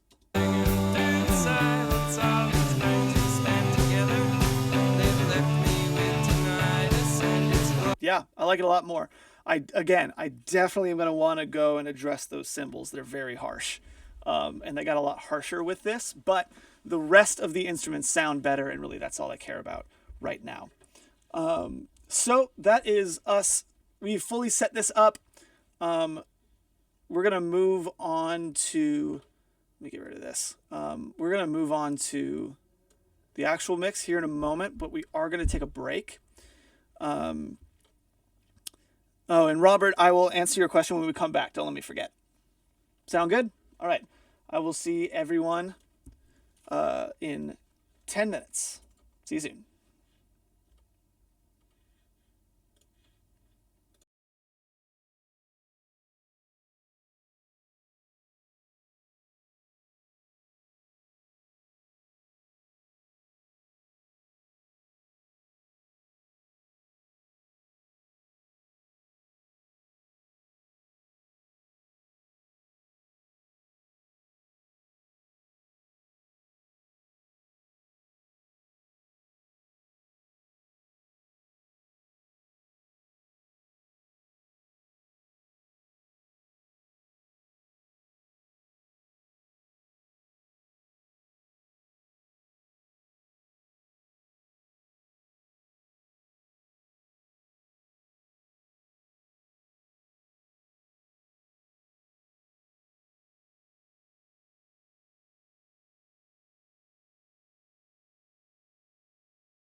Okay, hello everyone. We are back in business. Robert, shoot me a message on the chat and let me know when you've returned, because I don't want to answer your question while you're not here. So just let me know when you're here, and I'll be sure to answer your question.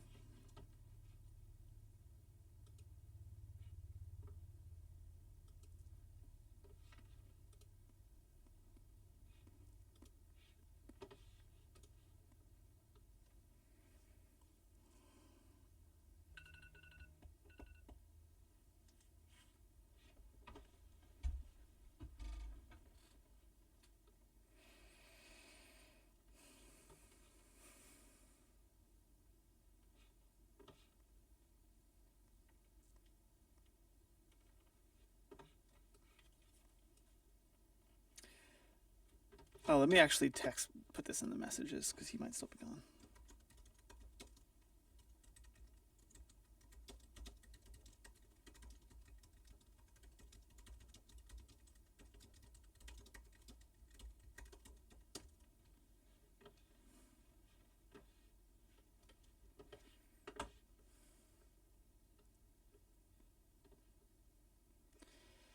Okay, we are going to get started on the rest of the mix.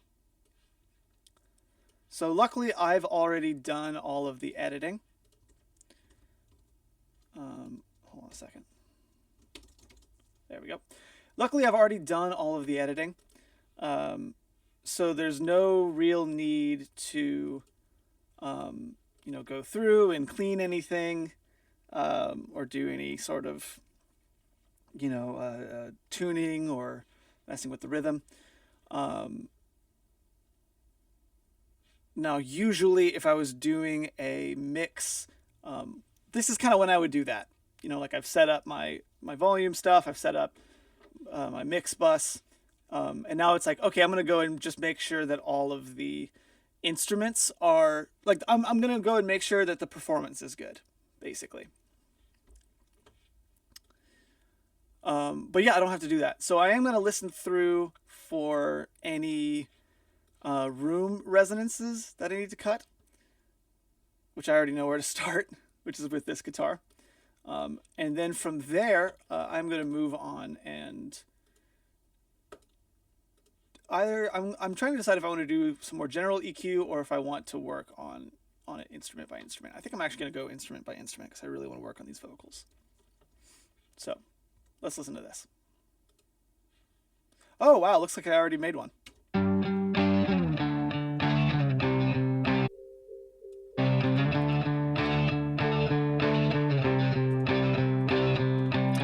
Make another one.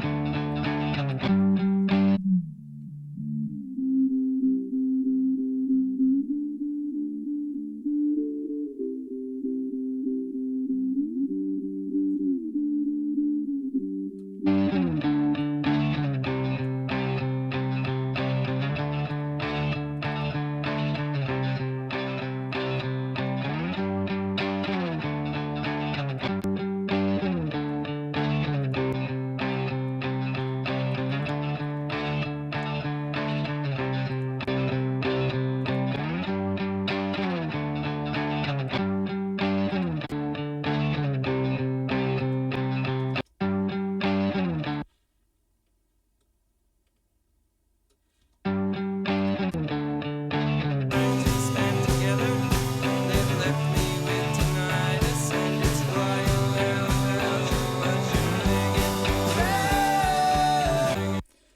Okay. It sounds like a lot of the issue is also in the bass and how the bass is interacting with everything.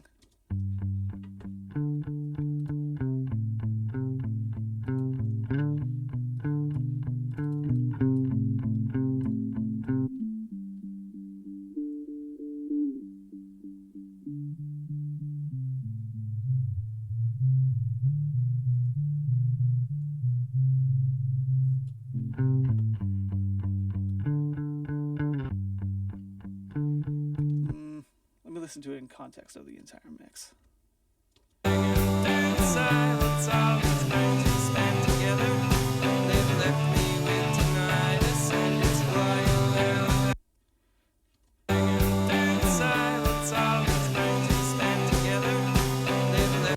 one nice way to tell if there's any room resonances, if you're hearing something in a mix, is actually just to go instrument by instrument and try muting stuff. And if it vanishes all of a sudden, you found the problem instrument.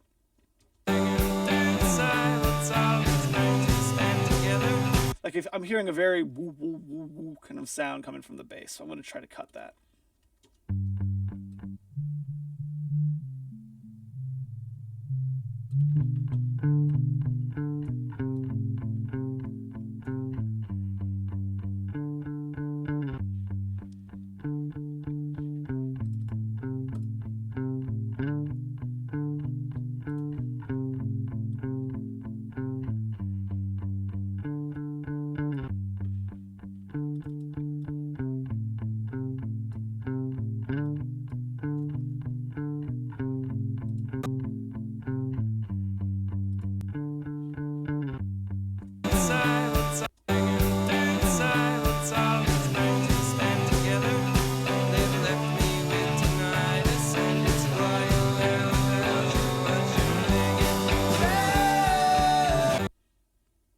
Cool.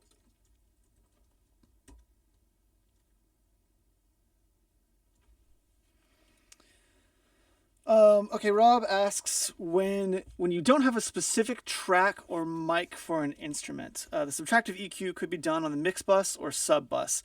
I don't totally know what you mean whenever you say a specific track or mic for an instrument. Could you explain a little bit more, Rob?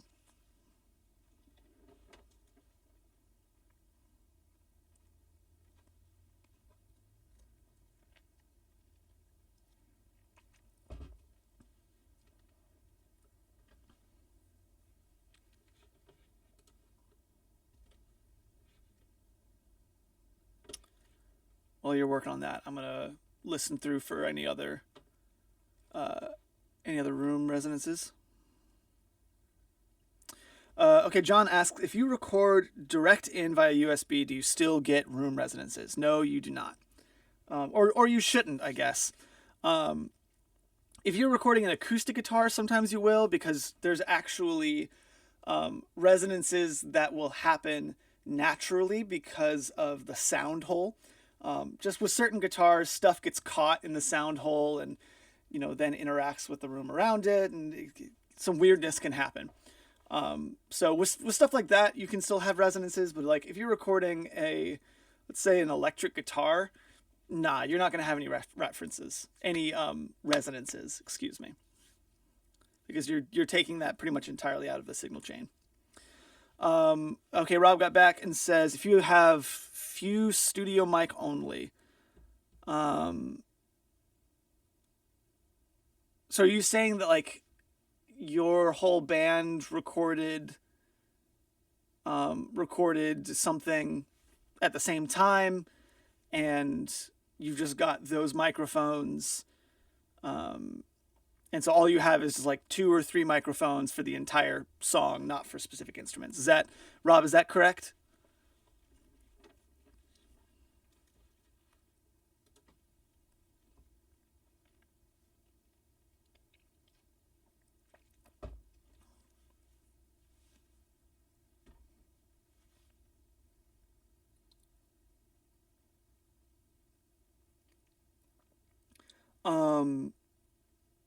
I assume when you say other performances, you mean like a live show or something like that. Yeah, I would do it on each individual mic. So rather than doing it track by track, I would go to, let's say you just have 3 microphones put up around the room. I would go to each individual mic, solo it out, listen for room resonances, cut the room resonances, and then go from there. Doing it on the mix bus, you might be cutting room resonances out of microphones where there are no room resonances. It's not like the whole room has just bad resonances. Sometimes it's just like the placement of the microphone that causes the resonance. So, yeah, I definitely would never, ever, ever cut room resonances on the mix bus. I would always go microphone by microphone and do that. Oh, Robert's back. Cool. Well, let me answer your question, Robert. So, when do you um I believe you're saying when do you think is the best time to use markers, arrange, and tempo to organize the track? When you say arrangement, I assume you mean like the logic arrangement thing. I don't actually ever use the logic arrangement thing, honestly. A lot of people love it. I just never really, like, I know how to use it, I just never really needed it. Um, as far as markers go, I mean, I definitely use markers just to tell me where the beginning of each section of the song is. And as far as tempo goes, I mean, I everything is set to the same global tempo. For this particular track, you know, you can see there's actually two tempos. They change tempos from the intro, which you can hear. I'll move it ahead.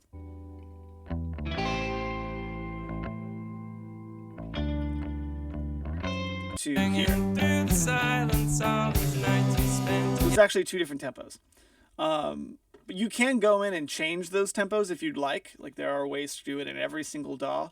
But I don't have necessarily like different tempos on every single track or anything like that. So hopefully that answers your question. Okay. Let me go back and I'm just going to listen to the whole mix and we are going to see if we can hear any room resonances that are peeking out to us.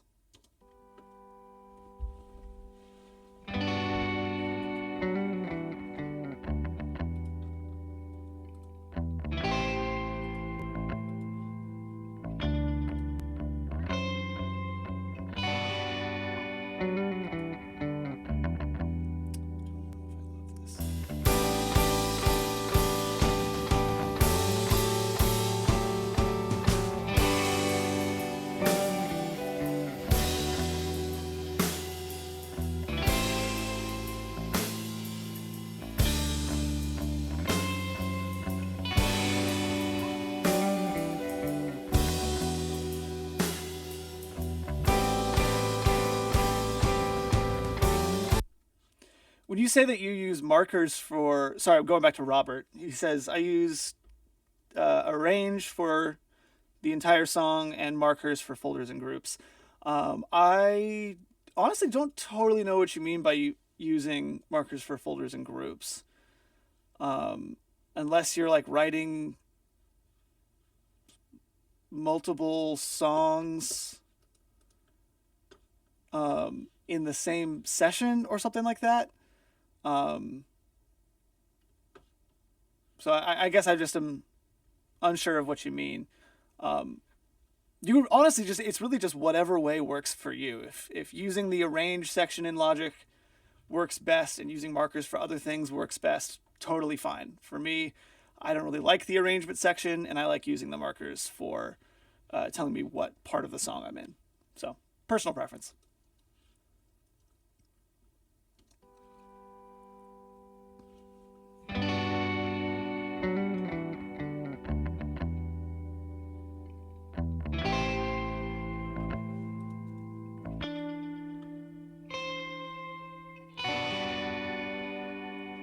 I don't think I'm hearing any in here, but let's check.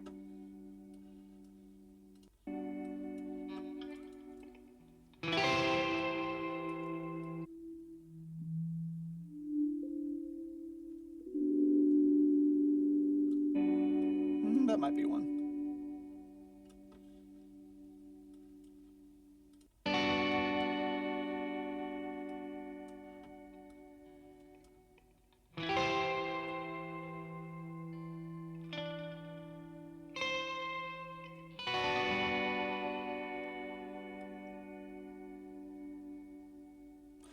Yeah, I actually just think that's part of the sound. So I don't think I'm going to cut that. Listening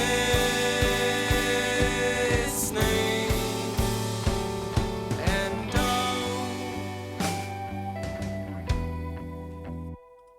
where you thread love.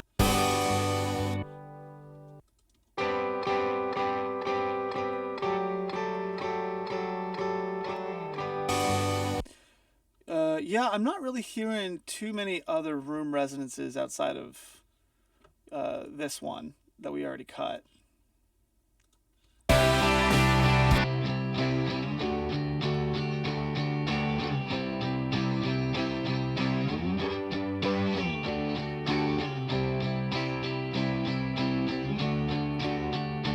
kind of hearing something in here.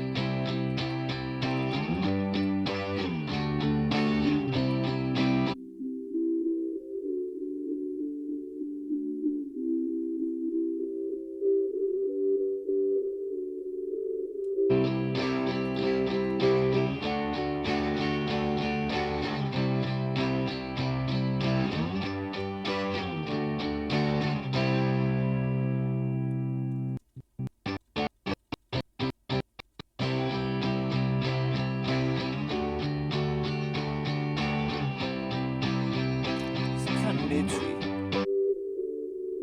Yeah.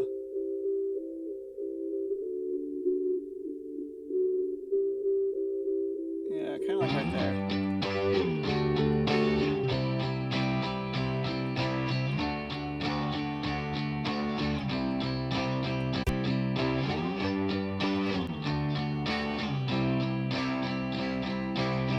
That's helpful. I hear right here.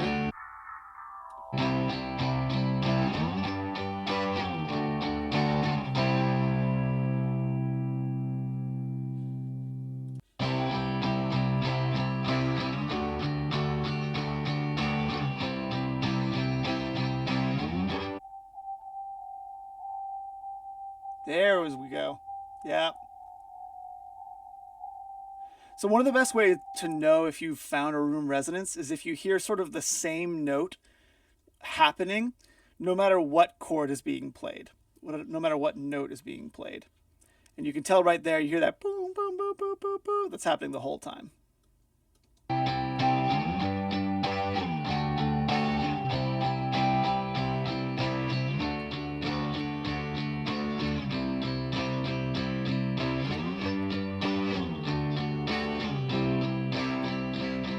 Yeah, the cool thing about cleaning room resonances is whenever you turn it off, you can really hear the difference even when before you couldn't. So here's like, after sounds normal, and then here's before. You can really hear that boop boop boop boop. So nothing here. Boop boop boop. I'm not hearing this one quite as much, but that one I'm definitely hearing. Okay, very cool. Let's see if there's any room resonances in the chorus, the vocals, because the vocals are sounding kind of odd as they are. Nights we've spent together, they've left me with tinnitus, and it's quiet now without you, but you're ringing through the silence. All these nights we spent together, they've left me with tinnitus, and it's quiet now without you, but you're ringing through the silence.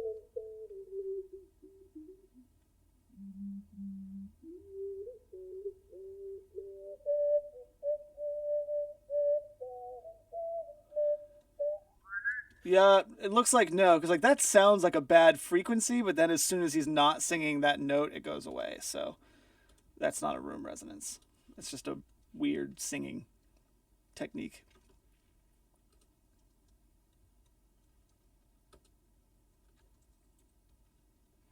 Cool, cool. All right, let's move on to the vocals. Let's just start doing the vocals. I'm going to get rid of this. One really, really great tip I can give, I actually have presets of every single one of my instruments. And I've got I've got it all organized, which you can do in most DAWs. But I've got presets of plugins that I use the most. Now, the nice thing about this, like I usually throw this on and then turn all of it off. And I'll still sort of go one by one and just make sure that everything's working.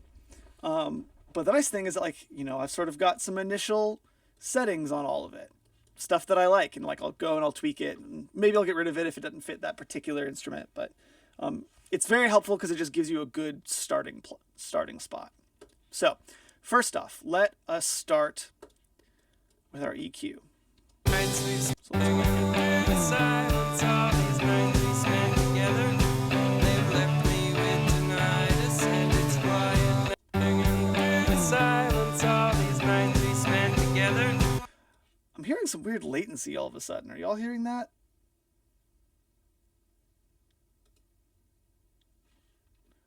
Do I have like... Hold on. Oversampling is off. Look at it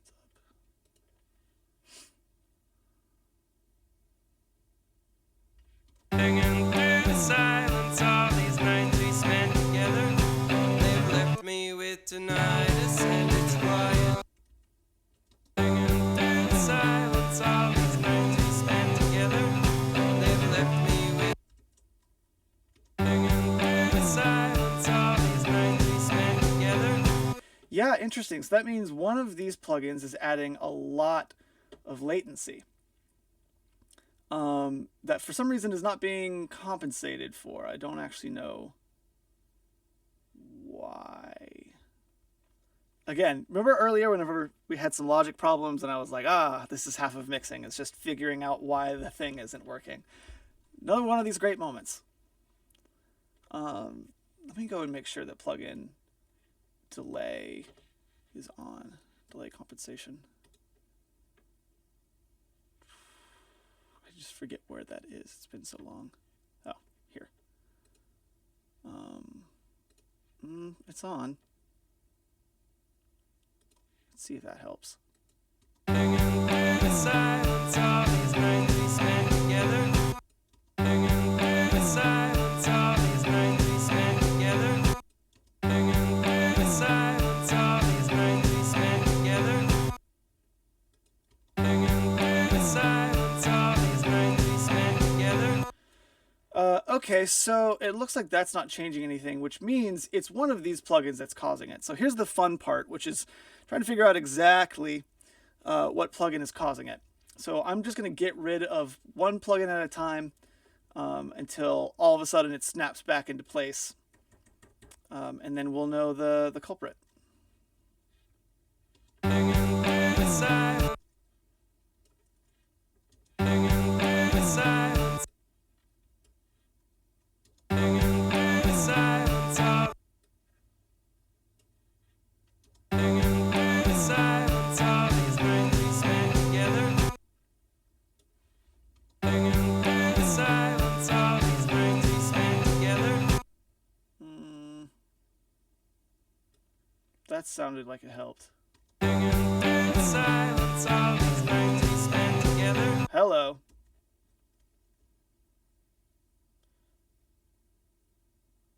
Hanging through the silence.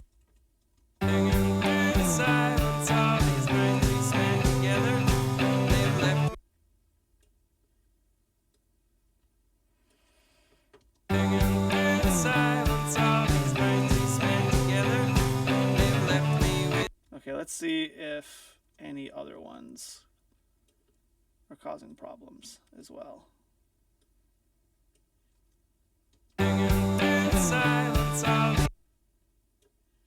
Hanging through the silence. All. Hanging through the silence. All these nights we spent together.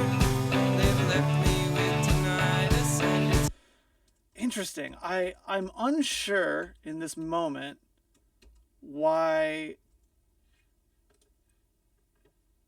like it's causing such a big delay on the vocals. Hanging through the silence. All these nights we spent together. Because it's like a full 16th note off now. Because I want to use these plugins. So we're going to take a quick moment. And I want to see if I can figure out what's going wrong here. So give me 2 or 3 minutes. I'm actually going to... let's just say I'm going to put on the image and mute myself. Y'all will still be able to talk to me through the through the chat, but just give me a quick second to figure out what exactly is going on here.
Okay, I'm back. Yeah, I actually agree with Rob on this one. After doing some testing and a little bit of research, all my settings are right. But for some reason, delay, or rather, plug-in delay compensation has just been fully turned off on this. And for anyone who's unaware of what that is, this is actually a great teaching moment. Basically, whenever you put plugins onto particular tracks, because of the amount of time it takes to process those plugins, it does cause a delay on the track. Now, most DAWs, in fact, all DAWs, have figured out a way to deal with this, which is what's called delay or plugin delay compensation, where basically they calculate the amount of delay that's been created because of these plugins, and they push the entire session forward or back that amount. So basically, you can put on whatever plugins you need, but it doesn't actually change the timing of that particular track. Now, for some reason, I guess because of that weird... Sorry about that. Because of that weird MIDI failure thing that happened earlier where I was saying, oh, I don't actually want to restart my computer because then that would end this stream and, we wouldn't be able to do it again. It, for some reason, has fully disabled the delay compensation part of Logic. So what that means for us is that I'm going to have to make sure that I'm using only low latency introducing plugins. So I'm not going to be using like a ton of really, really good analog plugins or anything like that, which is not the end of the world. But this is going to be a bit of a different mix than I would have done otherwise. So we'll keep that in mind. But for right now, I'd say we move on. And I've gotten rid of the two plugins that were the biggest problem, and I'll probably just use like the Logic standard compressor in their place. So yeah, let's move on. Okay, so listening to the vocal. First thing I'm going to do is find some places, see if there's any room resonances in it.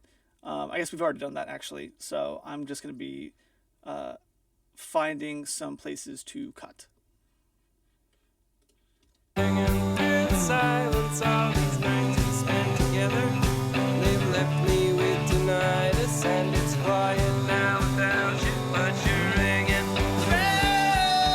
Hanging through the silence, all these nights we spent together, they've left me with tinnitus, and it's quiet now without you, but you're ringing. Hanging through the silence, all these nights we spent together. That's definitely something. All right, let's see what we got over here. Hanging through the silence, all these nights we spent together, they've left me with tinnitus, and it's quiet now without you, but you're ringing. Hanging through the silence, all these nights we spent. There's kind of some nasally stuff going on right there, so I'm gonna cut that as well. Hanging through the silence, all these nights we spent together, they've left me with tinnitus, and it's quiet now without you, but you're ringing. Okay, so let's open up that VU meter from earlier. There you are. Let's see the before and after. Hanging through the silence. I'm actually going to solo it. Singing through the silence, all So the kind of 7 to 5. Now let me add this. singing through the silence, all these So I took nights. out probably 2 to 3 decibels of gain. So let's try this. Singing through the silence, all these nights. Singing through the silence, all these. Singing through the silence, Yeah, there we all go. these- Cool. So let's see what that sounds like in context. Singing through the silence, all these nights we spent together. Singing through the silence, all these nights we spent together. Singing through the silence, all these nights we spent together. So one nice part about this is like whenever you do your gain staging and you don't really hear that much of a difference, that's usually a sign that you actually can do some more aggressive cuts if you want. So I'm going to double this to up to 6. I'm going to double this up to 6, and we'll see what that is going to do. So first off, I'm going to solo this out, do some gain staging. Singing through the silence of Okay, so that needs to go up about another dB. Singing through the silence all these nights we spent together. Okay, Singing through the Singing through the silence all these nights we spent together. Singing through the silence all these nights we spent together. Singing through the silence all these nights we spent together. okay, I'm feeling like there's still something up here and maybe down in the low mids that's kind of problematic as well. Singing through the silence all these nights we spent together. They left me with the night and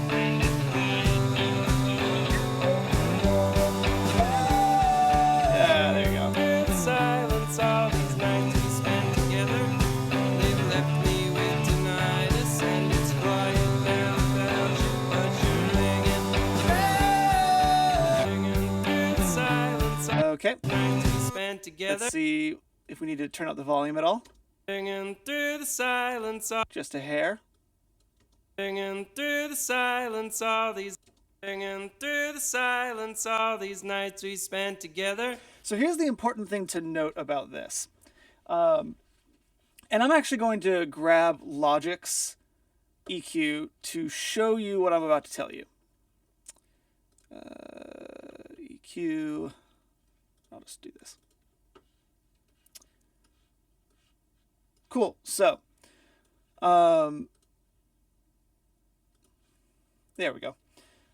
So whenever you are gain staging your EQ, you know, it's easy to think, oh, okay, yeah, like I'm just sort of compensating. I'm just compensating for, you know, this gain that's been lost. Like I obviously want it to be the same volume level. That's definitely true. But what you're really doing is you're saying, hey, I want to cut these places or I want to boost these places.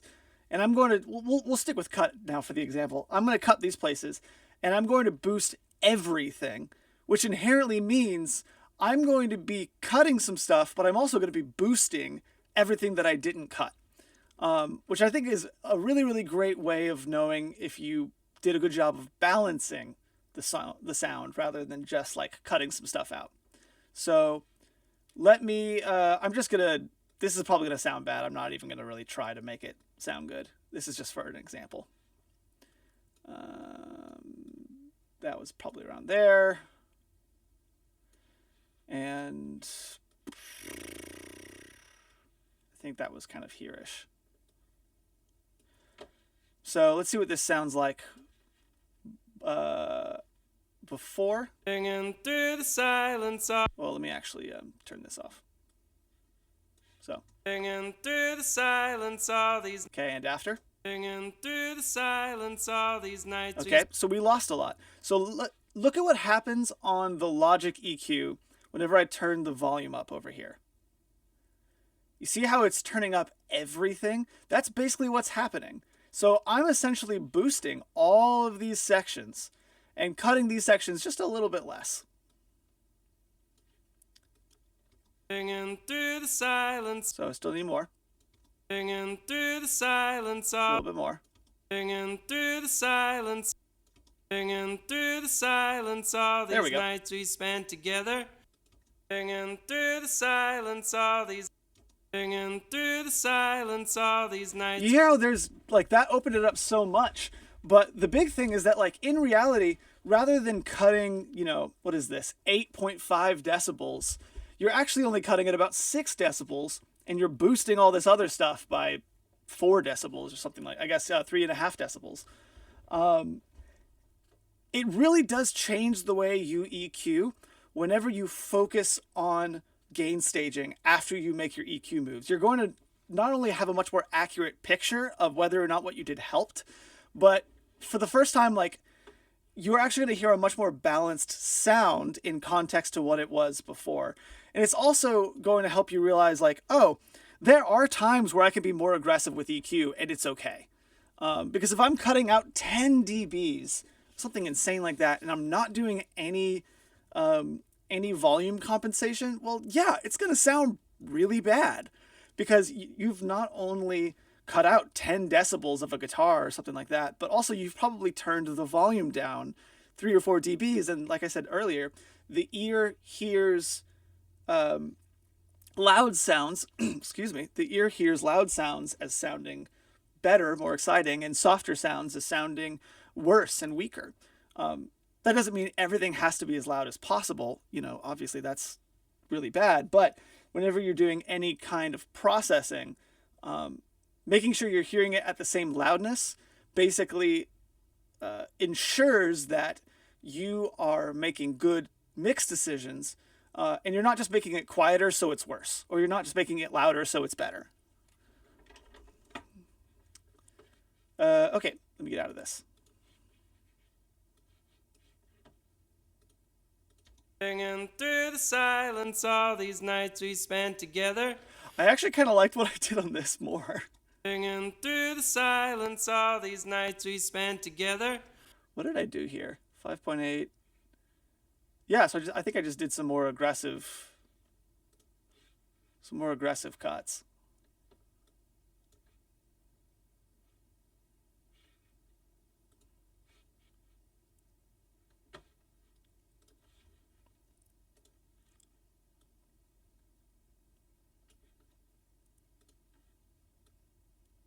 Singing through the silence all these nights we spent together. They've left me with tinnitus and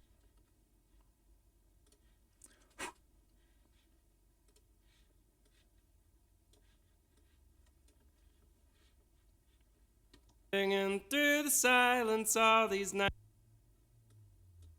Singing through the silence. Ooh, that's definitely too much. Singing through the silence all these nights we And I'm spent. spending a lot of time on this.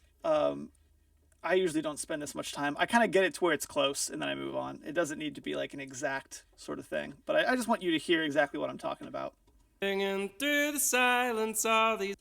Singing through the silence all these. Hear how even though I didn't do any boosting in the lows or the low mids, it sounds warmer.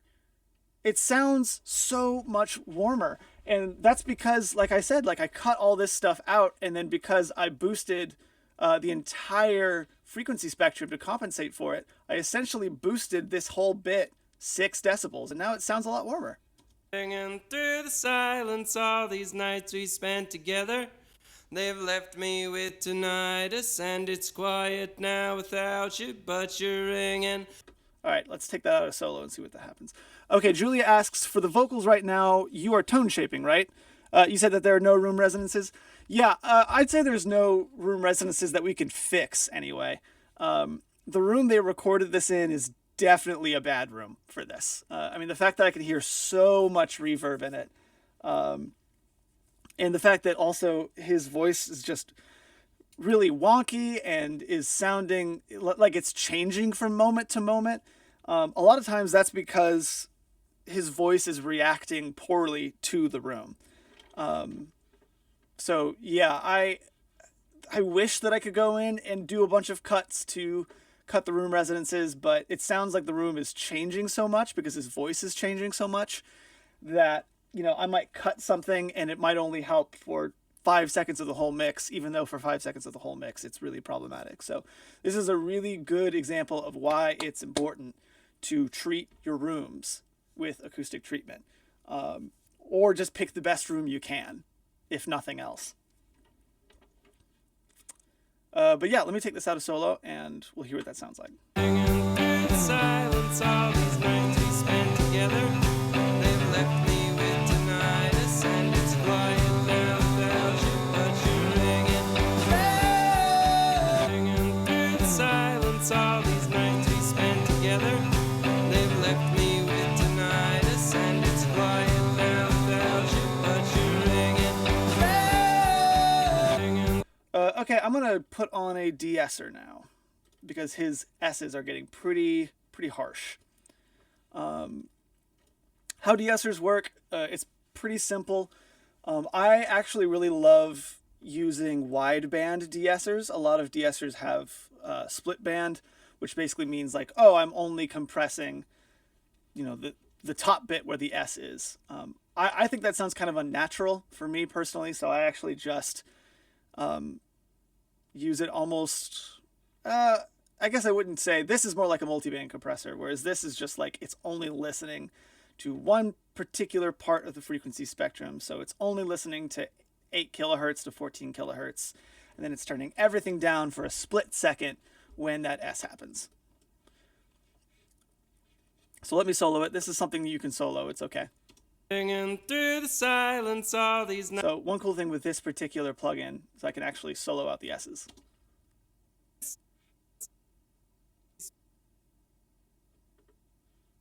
So I can make sure that it's accurately working. Singing through the silence all these nights we spent together.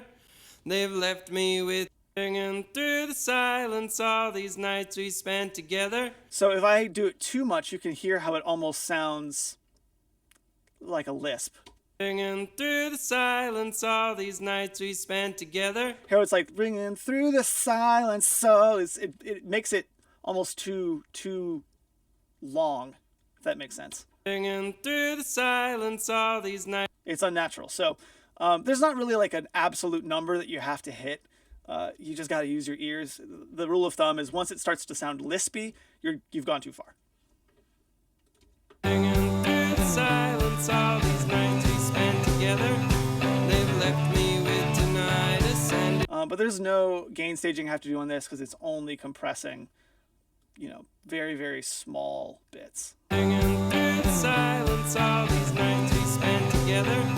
They've left me with tinnitus and it's quiet now without you. Singing through the silence all these nights we spent together. Cool. That works for me. Okay, now I want to do some compression. And since we had a bit of a break, I'm actually going to go for an extra 5 or 10 minutes since we sort of had a bit of a pause moment with my weird tech issues.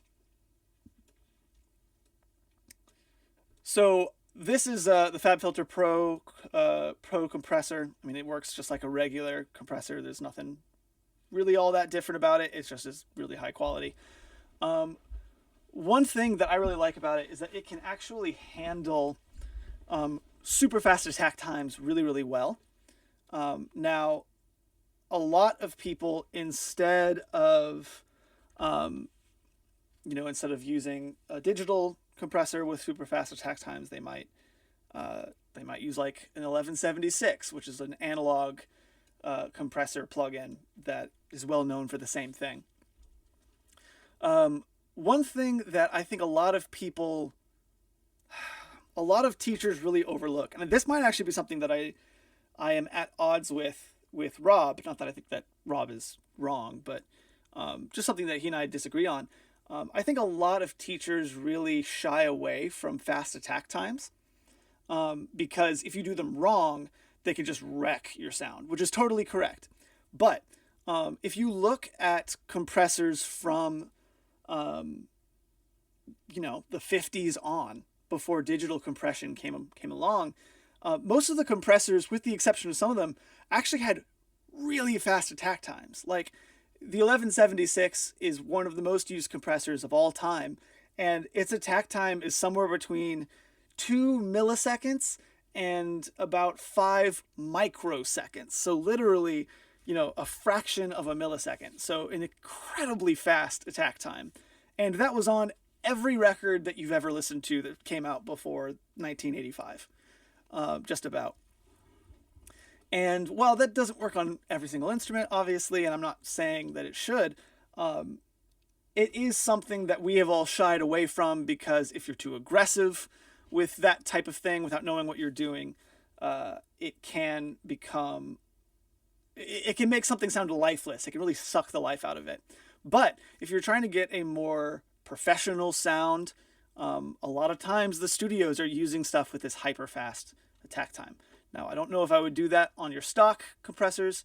Logic stock compressor is great, but you do have to have kind of a higher quality compressor to do stuff like this. But I'm actually going to have a microsecond attack time on this. And I'm going to do 2 compressors, so serial compression, just like I did on the mix bus.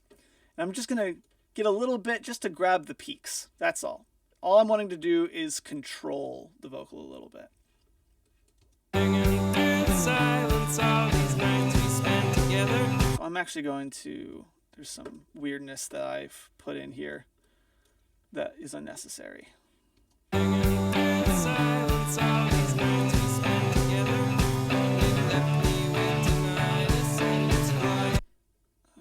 this up.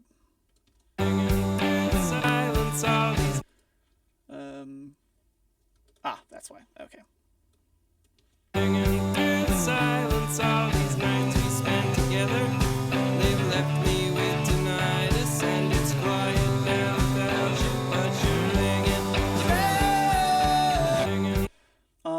I'm gonna actually I'm gonna take a quick moment and I'm just gonna fix this. This is so unbelievably loud. I'm going to go in and basically just turn the gain down dramatically so that it's the same volume as everything else. Now, that is going to mean that because we haven't done any volume automation, it's going to be pretty darn quiet because he stepped away from the mic whenever he's saying that. But it's not going to just completely wreck all of our compression. They've left me with tinnitus and it's quiet now without you, but you're ringing. Yeah, it's crazy that like there's so much reverb in that. Let me solo it. Tinnitus and it's quiet now without you, but you're ringing. That there's so much reverb in it. He's so far away from the mic that it gets that quiet in context of the mix. So, real crazy stuff. But you're ringing. Let me do that. Without you, but you're ringing.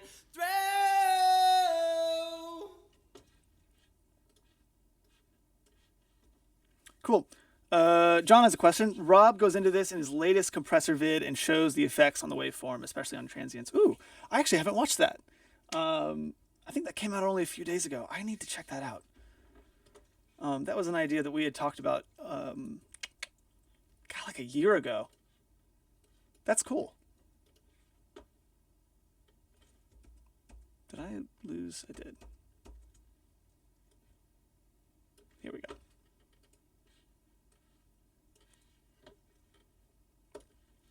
Cool. So, let me go back to where I was. This is the loudest part of the vocal. I'm only really wanting to get 2, maybe 3 dBs of compression on this. I'm not just trying to wreck it.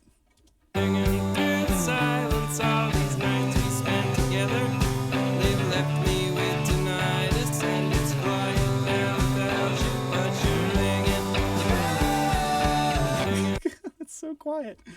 Oh man, weird stuff. Okay, let me solo this out. Let's do some gain staging. Through the silence, all the Let me turn it off. through the silence, Okay, so that's hitting 7. through the silence, So that's interesting. It actually, auto gain is on. That's why I want to turn auto gain off. through the silence, through the silence, all these nights we spent. Through the silence, through the silence. Yeah, so a little bit too much. But yeah, that's plenty at this point. So let's listen in context. Through the silence, all these nights we spent together. They've left me with tinnitus and it's quiet. Through the silence, all these. You know, like it starts to sound a lot more forward. That's because it's grabbing basically the entire waveform. It's just grabbing everything and taking it down a little bit. It is making the S's sound a lot more aggressive, so I am going to do a little bit more de-essing. Through the silence. All these nights we spent together, they've left me with tinnitus, and it's quiet now without you. But I might actually experiment with moving the de-esser after this. hanging through the silence. All these nights we spent together, they've left me with tinnitus, and it's quiet now without you. But you're hanging through the silence. All these nights we spent together, they've left me with tinnitus, and it's quiet now. I don't know which I like more. Hanging through the silence. All these nights we spent together, they've left me with tinnitus, and it's quiet now without you. But you're I think I like that a little bit better. I'll move on from there. Okay, so the next thing I'm going to do is I'm going to add another compressor. I'm just going to use the Logic compressor because it's usually has some pretty low latency. Let me look at it real quick. It doesn't even have the latency on it. That's annoying. So that's not really going to mess with this weird delay compensation thing. But yeah, so I'm going to get something with a slower attack time. I'm going to use the vintage opto setting because I was originally going to be using an LA2A, which is an analog compressor that's well known for just making stuff sound really smooth. It's got a really slow attack time. So I'm going to just mess with it a little bit. We'll see what happens. hanging through the silence. All these nights we spent together, they've left me with tinnitus, and it's quiet now without you. But you're hanging through the silence. All these nights we spent together, they've left me with I think this thing needs some help now that I'm kind of looking through it. I am going to throw on, before we continue with the compressor, I'm going to throw on the Waves. Where is it? Before I tell you what it is. The Waves vocal writer. So one thing that's really important whenever you're doing any kind of editing is you basically go in and do what's called gain automation. And that's where you are going in and maybe you're cutting particular regions of instruments and, going in here and turning the gain of them up or down so that they are more consistent overall. That's basically, to a certain extent, that's what I did with this thing right here, is I did some gain automation. Now, gain automation is extremely important with vocals, but it's also very time consuming. It's pretty difficult to go in and individually grab every single thing. Turn this up just a little bit, turn this down a little bit. It helps a ton, but it can just take a while because vocals are so dynamic. So I really enjoy using the vocal writer, which is a thing from Waves. It's usually pretty cheap when it's on sale. It's not perfect, but it does a really good job of basically doing that gain automation for me. It's almost like a pre-compressor before compression. So I'll usually put this on before anything else. And I'm going to do this just to help make it a little bit more consistent. hanging through the silence. I'm going to set this at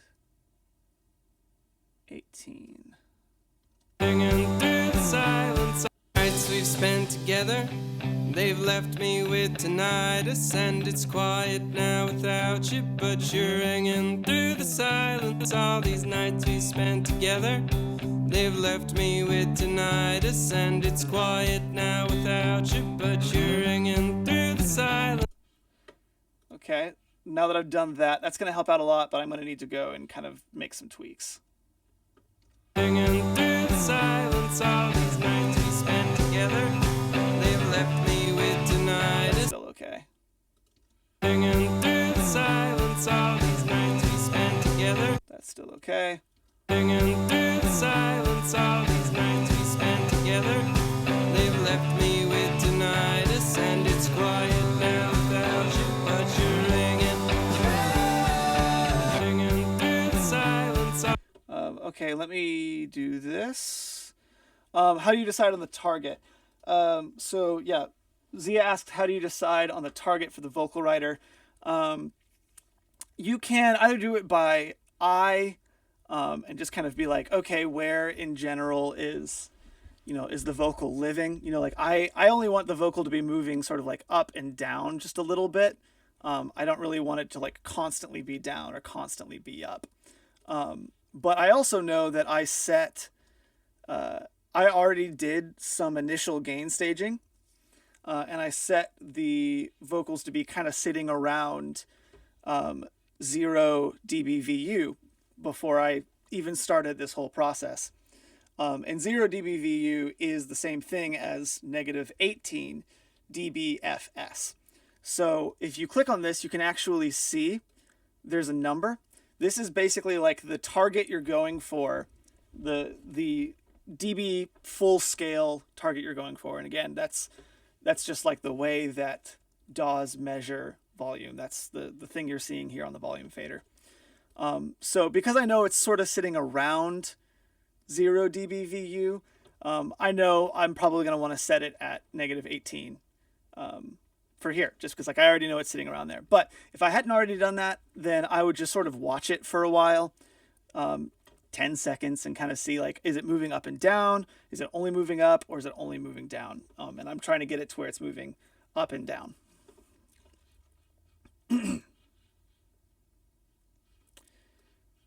Okay, let's solo that out and make sure that I've got this gain staged. Singing through the silence, So that's 5. singing through the silence, This like might be a little bit too much now. singing through the silence, singing through the silence, singing through the silence. All these nights we spent together.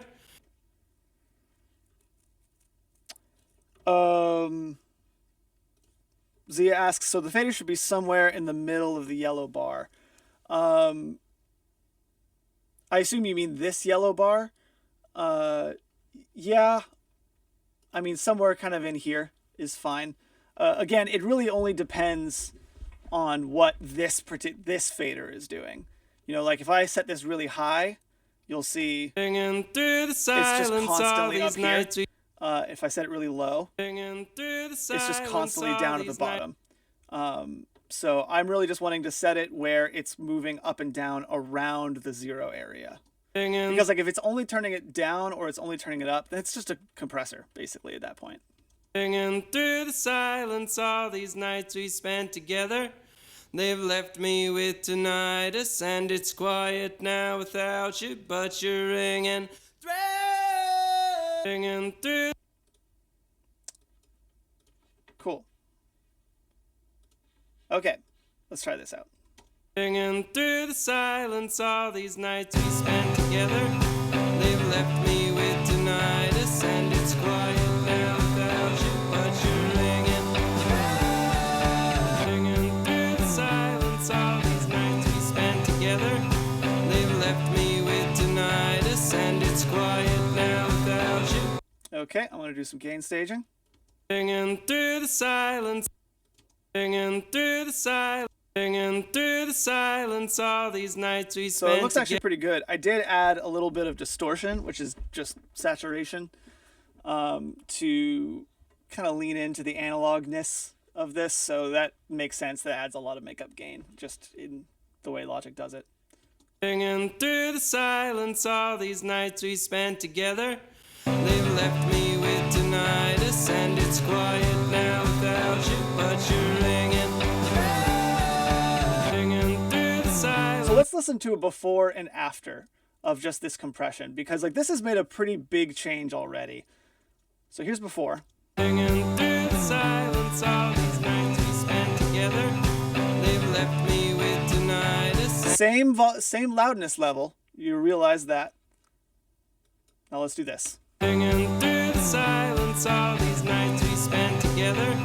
They've left me with tinnitus. Here it sounds a lot louder, even though it's technically kind of sitting in the same area. That's just because whenever you're doing compression, you are turning up the perceived loudness of a sound.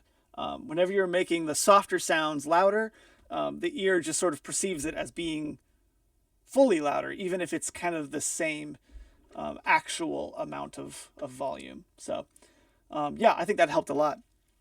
I'd say this is a good time to take a break. When we come back in 10 minutes, we are going to be continuing working until we hit probably about an hour from now, and then we will be done for the day, and we will pick up again, I believe, next month on part 2 of this mix.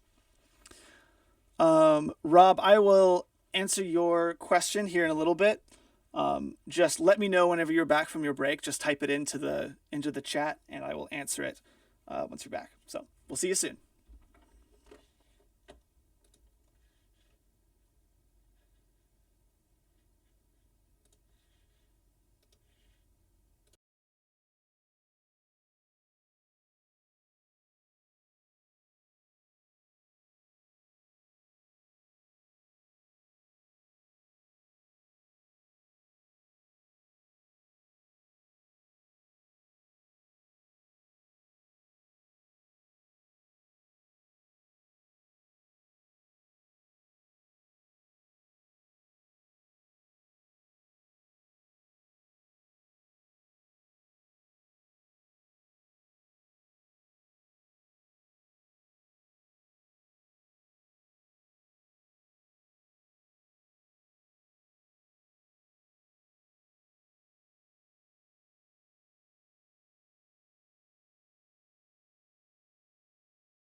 Okay, hello everyone. We are back.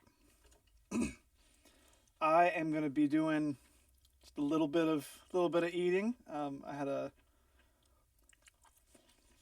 friend of mine bring in some food, so hope y'all don't mind.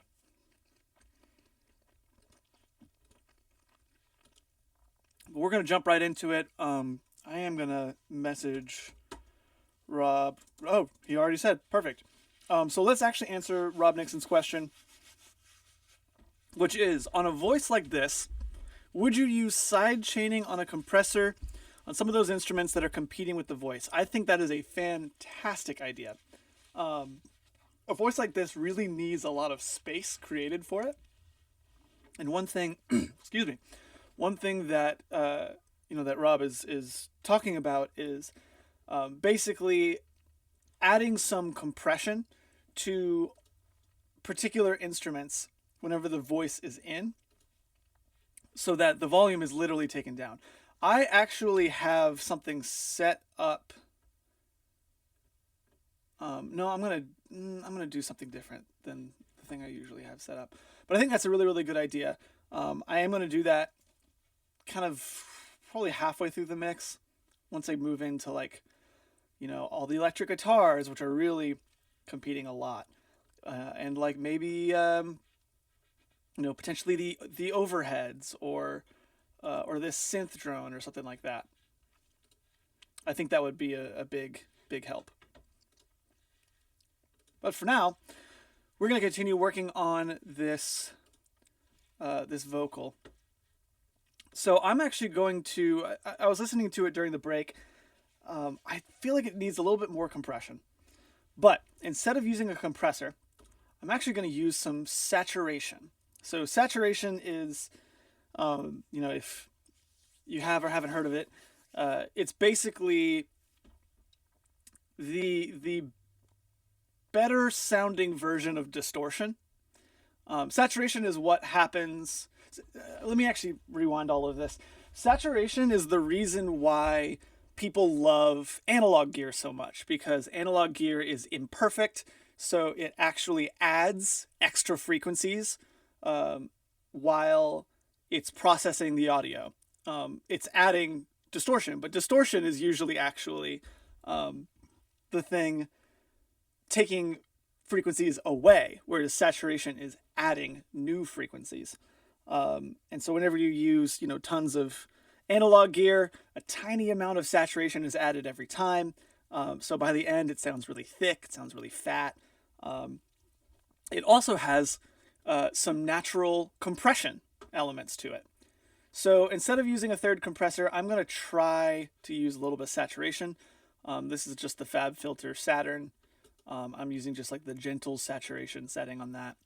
And I'm just going to mix this in, and we're going to see what happens. Singing through the silence, all these nights we spent together. Hold on a second. They've left me with tonight. Singing through the silence, all these nights we spent together.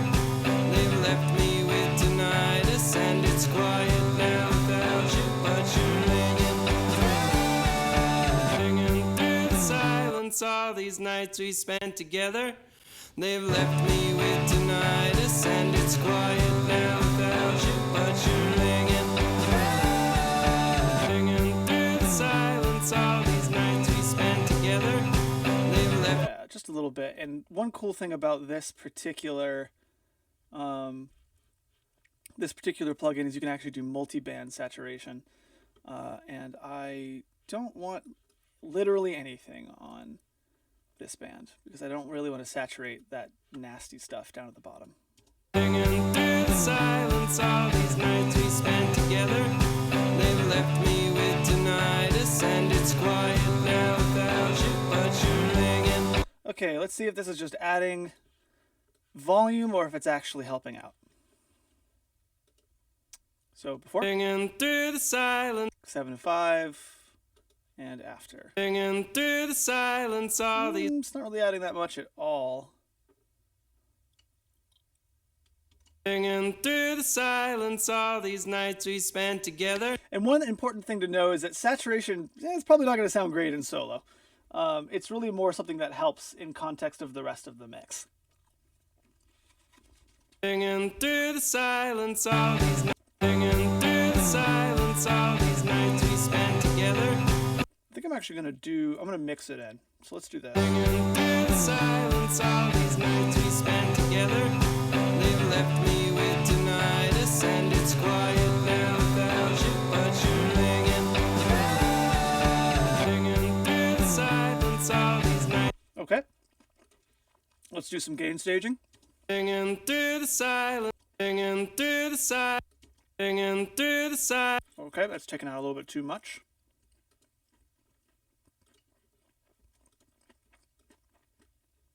Singing through the silence, all these nights. Singing through the silence, singing through the silence, all these nights we spent together. Singing through the silence, all these nights we spent together. They've left me with tinnitus, and it's quiet now without you, but you're ringing. Yeah, that's adding just some real good subtlety in there. Singing through the silence, all these nights we spent together. They've left me with I'm only mixing in about tinnitus, and 20%, it's so quiet nothing now really- without you. Nothing really dramatic at all, which is perfect. But you can already tell how it sounds a lot more consistent. I'm sure you guys are really enjoying hearing me eat. That's, I bet, the best part of your day. I'm so sorry. Okay, so I think what I'm going to do after this is I'm going to open up another EQ. And usually I do an analog EQ here, but again, I know we're kind of worried about some problems with latency, so I'm just going to use another digital one. Singing through the silence, all these. And let's make some cuts and boosts. I really should be going back to here to do my tonal EQ, but like sometimes, if I'm being honest, the way that my workflow works, I get to the end and I'm kind of like, oh, this is too harsh, so I just throw it on at the end and I leave it at that. Singing through the silence, all these nights we spent together. They've left me with tinnitus, and it's quiet now without you, but you're ringing. Singing through the silence, all these nights we spent together. They've left me with tinnitus, and it's quiet now without you, but you're ringing. Yeah, that hurts. Singing through the silence, all these nights we spent together. They've left me with tinnitus, and it's quiet now without you, but you're ringing. Singing through the silence, all these nights we spent together. They've left me with tinnitus, and it's quiet now without. Okay, there was kind of some harshness that was happening, partially because of the saturation, so I cut a little bit up there. I do want to boost the top end a little bit, give it some of that professional sheen. So let's do that. Singing through the silence, all these nights we spent together. They've left me with tinnitus, and it's quiet now without you, but you're ringing.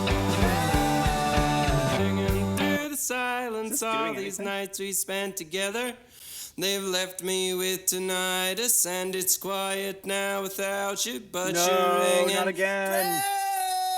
Singing through the silence, all these nights we spent.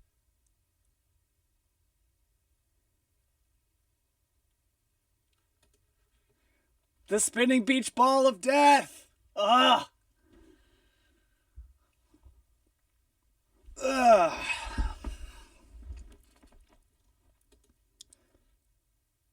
Okay, well, yeah, it looks like this thing is happening again. It'd be wonderful to know why it was happening. I am going to turn off Logic and restart it, just like last time. Hopefully that'll fix it.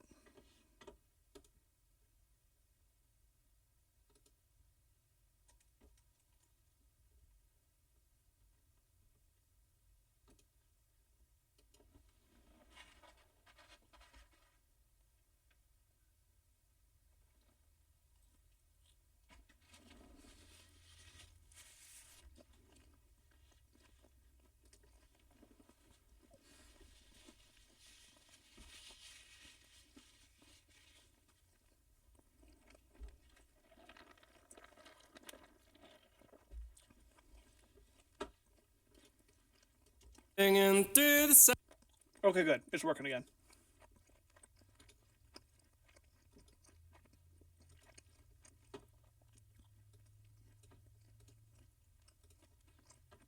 Singing through the silence, all these nights we spent together. They've left me with tinnitus, and it's quiet now without you, but you're ringing. Singing through the silence, all these nights we spent together. They've left me with tinnitus, and it's quiet now without you, but you're ringing. Singing through the silence, all these nights we spent together. They've left me with tinnitus, and it's quiet now without you, but you're ringing. Singing through the silence, all these nights we spent together. They've left me with tinnitus, and it's quiet now without you, but you're ringing. Singing through the silence, all these nights we spent together. They've left me with tinnitus, and it's quiet now without you, but you're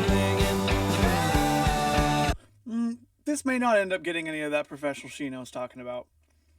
Because whenever I boosted it, I don't know if y'all could hear that, but it just gets, yeah, it just gets harsh whenever I boost the top end, and a lot of that is that room sound, and a lot of that is just the singer's voice. Daedalus, I'm with you. One of us does need to write the song called "The Spinning Beach Ball of Death." It would be a very sad song. Okay, let's see if there's anything we can do here. Kind of the mids. It's still sounding a little weird to me.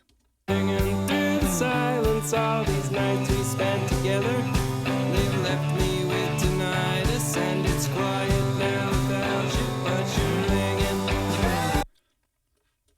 I'm gonna go back here and cut more of the bottom end out because there's still quite a bit. Singing through the silence, all these nights we spent together. They've left me with tinnitus, and it's quiet now without. I'm gonna do another one. Because there's just no need to have all that gross stuff happening down there. Singing through the silence, all these nights we spent together. They've left me with tinnitus, and it's quiet now without you, but you're ringing. Singing through the silence, all these nights we spent together. They've left me with tinnitus, and it's quiet now without you, but you're ringing. Singing through the silence, all these nights we spent together. They've left me with tinnitus, and it's quiet now without you, but you're ringing. Singing through the silence, all these nights we spent together. They've left me with. Okay, let's do some gain staging and see if that has helped or hurt.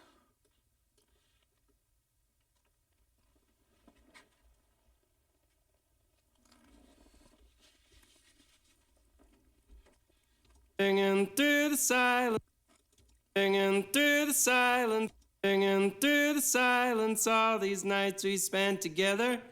They've left me with tinnitus, and it's quiet now without you, but you're ringing. Remember earlier whenever I was saying, oh, if you can't really hear that much of a difference, that's a pretty good sign that you could be more aggressive with the EQ? That's what I would say about here. So one nice thing about this particular EQ is I can actually just do that here if I want to. Singing through the silence, all these nights we spent together. They've left me with tinnitus, and it's quiet now without you, but you're ringing. Singing through the silence, all these nights we spent together. They've left me with tinnitus, and it's quiet now without you. Let me make sure that Singing through the silence, singing through the silence, singing through the silence, singing through the silence, all these nights, singing through the silence, all these nights we spent together. They've left me with tinnitus, and it's quiet now without you. Singing through the silence, singing through the silence, all these nights, singing through the silence, all these nights we spent together. They've left me with tinnitus, and it's quiet now without you, but you're So let's check this against our reference. And again, we do need to temper our expectations because, the reference track obviously has been recorded in a really, really nice studio. Don't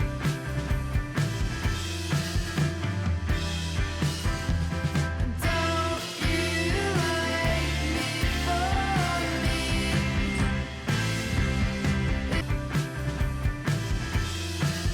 me? Okay.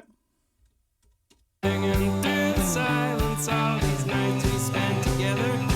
They've left me with tinnitus, and it's quiet now without you, but you're ringing. So there's definitely some trade-offs for having this saturation on here because I think it does actually help to make the voice a little bit less aggressive, which is interesting. You'd think it would be the opposite.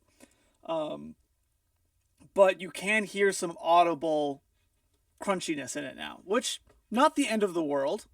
They like a lo-fi sound, so a lo-fi sound is good. But if that's not what you want, if you're wanting something as clean as our reference track, well, that may or may not be what you're going for. So this is a really good situation where it's like, yeah, I think we should move on to another instrument. We could continue to tweak the vocal for a long time because this vocal is a very difficult one to balance. But I'd say we have definitely improved it. Let's do a before and after so you can hear what happened. Hanging through the silence, all these nights we spent together. They've left me with tinnitus, and Okay, now let's hear after. hanging through the silence, all these nights we spent together. They've left me with tinnitus, and it's quiet now without you, but you're ringing. Yep, some good stuff. Like I said, it's maybe a little bit too, maybe a little too compressed at times, and maybe a little bit too distorted at times, and it's still got some weird harshness in it. But since this is a demonstration, we're going to be moving on regardless. That said, now that we've mixed it and compressed it, let's go back to our mix bus compressions and do some tweaks. Hanging through the silence, all these nights we spent together. They've left me with tinnitus, and it's quiet now without you, but you're ringing. Hanging through the silence, all these nights we spent together. They've left me with tinnitus, and it's quiet now without you, but you're ringing. Hanging through the silence, all these nights we spent together. They've left me with tinnitus, and it's hanging through the silence, all these nights we spent together. They've left me with tinnitus, and it's quiet now without you, but you're ringing. Hanging through the silence, all these nights we spent together. They've left me with tinnitus, and it's quiet now without you, but you're ringing. Hanging through the silence, all these nights we spent together. They've left me with tinnitus, and it's quiet now without you, but you're ringing. Hanging through the silence, all these nights we spent together.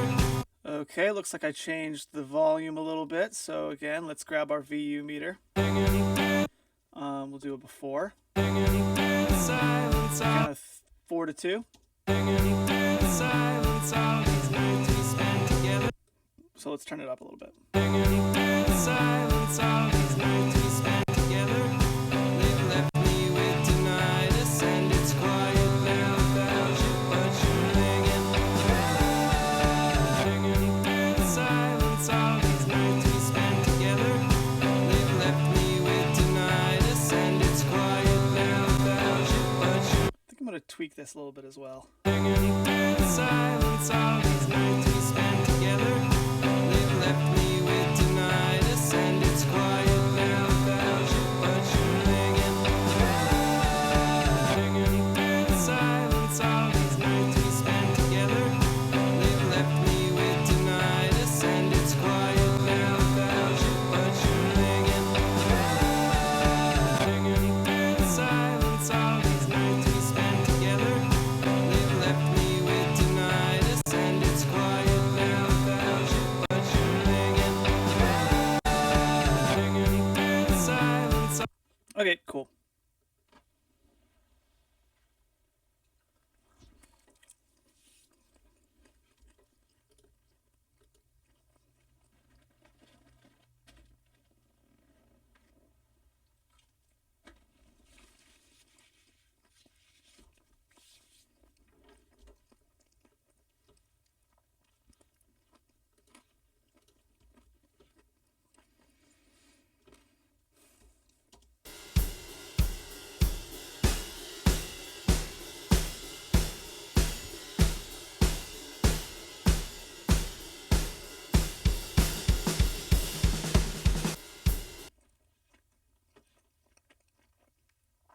Okay, I'd say we spend the next 20-30 minutes before we head out working on our drum set.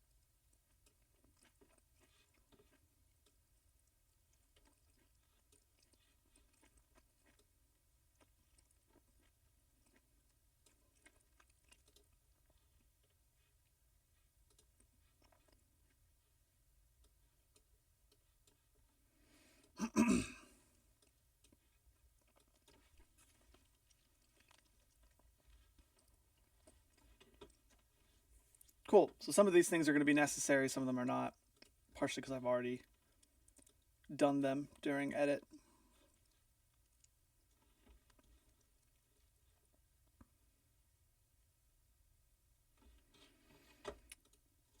Okay, let's see if this is going to cause some really serious delay.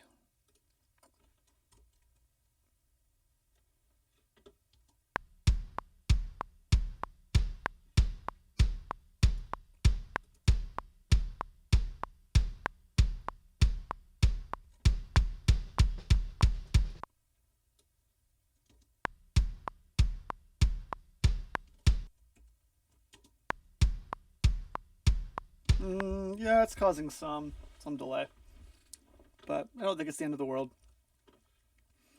Okay, let's see if we can do a little bit of mixing on this kick. I'm just going to solo out the drum bus for a moment. Actually, first and foremost, I just want to go to the overheads and the rooms and fix some of the harshness in this. It is getting kind of out of hand.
Give me a quick moment. There's some...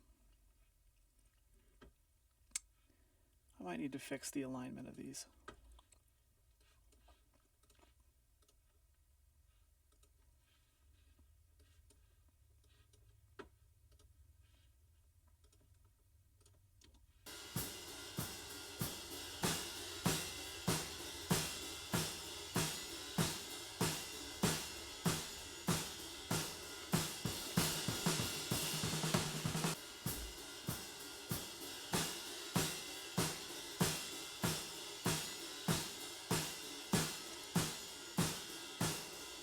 Let's try that again.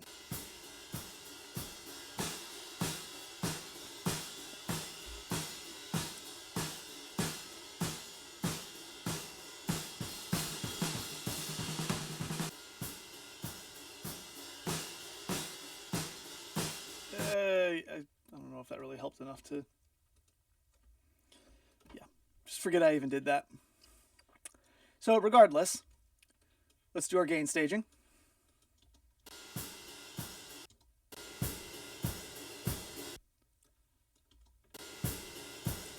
So it's hitting right under 10.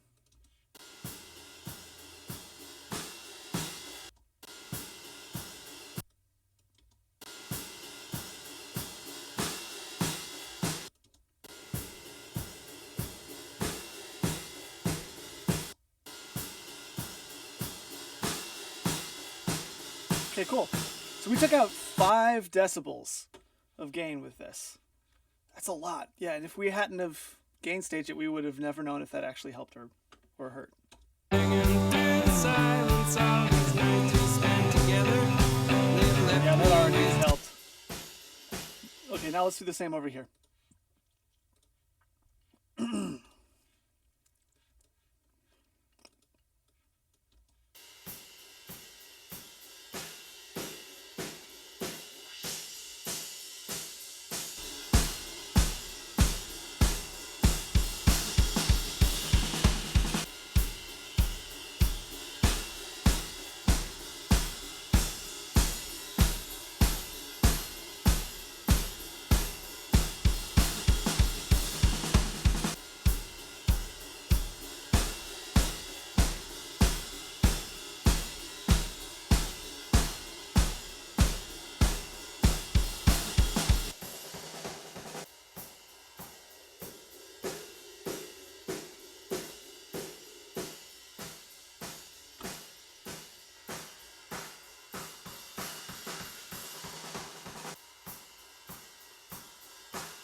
Okay, this sounds a little bit better to me.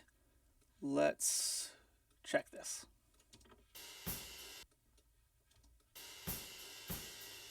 Whew. Okay, so we need to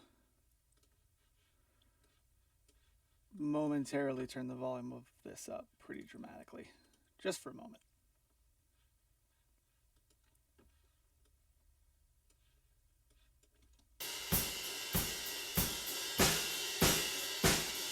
Okay, so it's hitting about 3 once the snare comes in. It's in about 5 now, so let's do about 2. There we go. Yeah, sounds cleaner. Good stuff. Take this away now.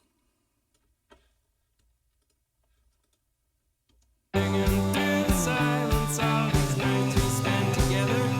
They've left me with tinnitus, and it's quiet now without you. Yeah, the drums sound a lot less harsh now, which is perfect. Let me go through here and actually, I'm just going to take off these 2 things that I did so you can hear before and after. So before. It's all these nights we spent together. They've left And me after. with tinnitus, and it's quiet now without you, but you're ringing. You really do lose a lot of the cymbals in this, which means that I might want to turn this up, which is, I think, really good. You know, the fact that, you know, I'm losing so much of the cymbals means that it's controlled a little bit more. So I'm able to increase it, and that's actually going to give a little bit more energy to the kick and the snare. Silence, all these nights we spent together. They've left me with tinnitus, and it's quiet now without you, but you're ringing through the silence, all these nights we spent together. Good stuff. Okay, Julia asks, what were the edits that you made to the drums before you started mixing? Oh man, so many. They were rough. I did a lot of phase aligning, which you actually saw me do with the overheads here. I have a system called Auto Align that really helps to align the phase of stuff, like exactly. It is not necessary by any means, but it is just a lot faster. So you don't got to go out and blow $300 on this. Seriously, like it's fine. But it just helped my workflow out a little bit. So did a lot of phase aligning. That helped a lot. I did a lot of time aligning. Just aligning the performance of the drums with the performance of everything else.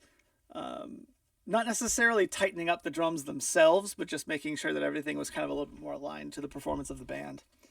I did do some gating. I think I did some gating on this. Let me listen. Yeah. I definitely did some gating on this because you can't actually hear any of like the in-between sounds, and there should be some pretty loud sounds in between. So yeah, so gating, mess with the phase. I aligned the phase. I think I might have done a little bit of room resonance stuff, and I made sure that the performance was matched up. That was pretty much it. Singing through the silence of these nights we spent together. Sorry, I gotta go, Rob. Really enjoyed having you here. You asked some really good questions today. Have a great rest of your week. Okay, let's check out the kick. Singing through the silence of these nights we spent together. They've left me with tinnitus, and it's quiet now without you, but you're ringing. Woo! Man, this mix has so much crap happening in it. I'm gonna do a lot of EQ cutting on this thing at the next session. I don't even think I'm gonna boost anything. Singing through the silence of these nights we spent together.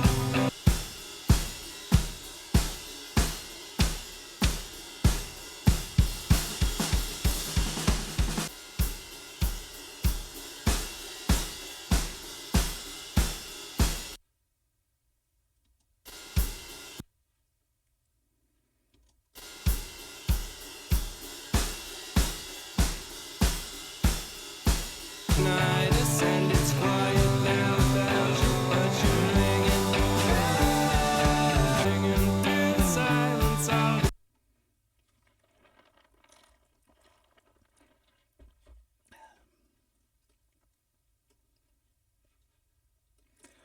Okay, so I'll be honest with y'all.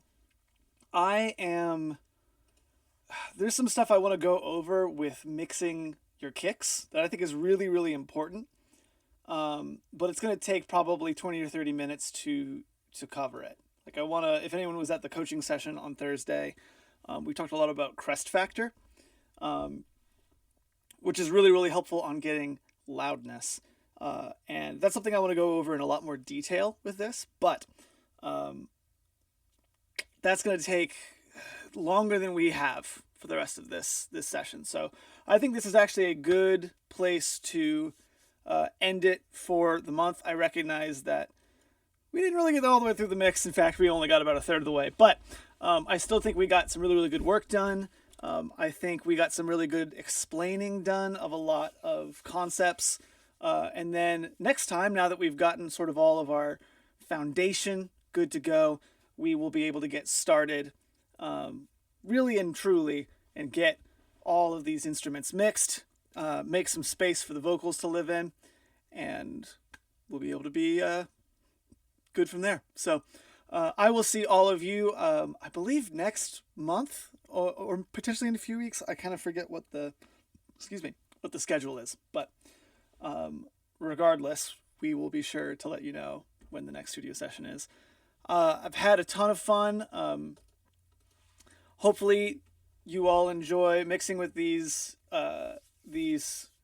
stems that I sent you. Would be very interested to see how you handle such a difficultly recorded session as you have with this. Great song. Love the song. But definitely a bit of a difficult recording. So, all right. I'll talk to you all very soon. Bye.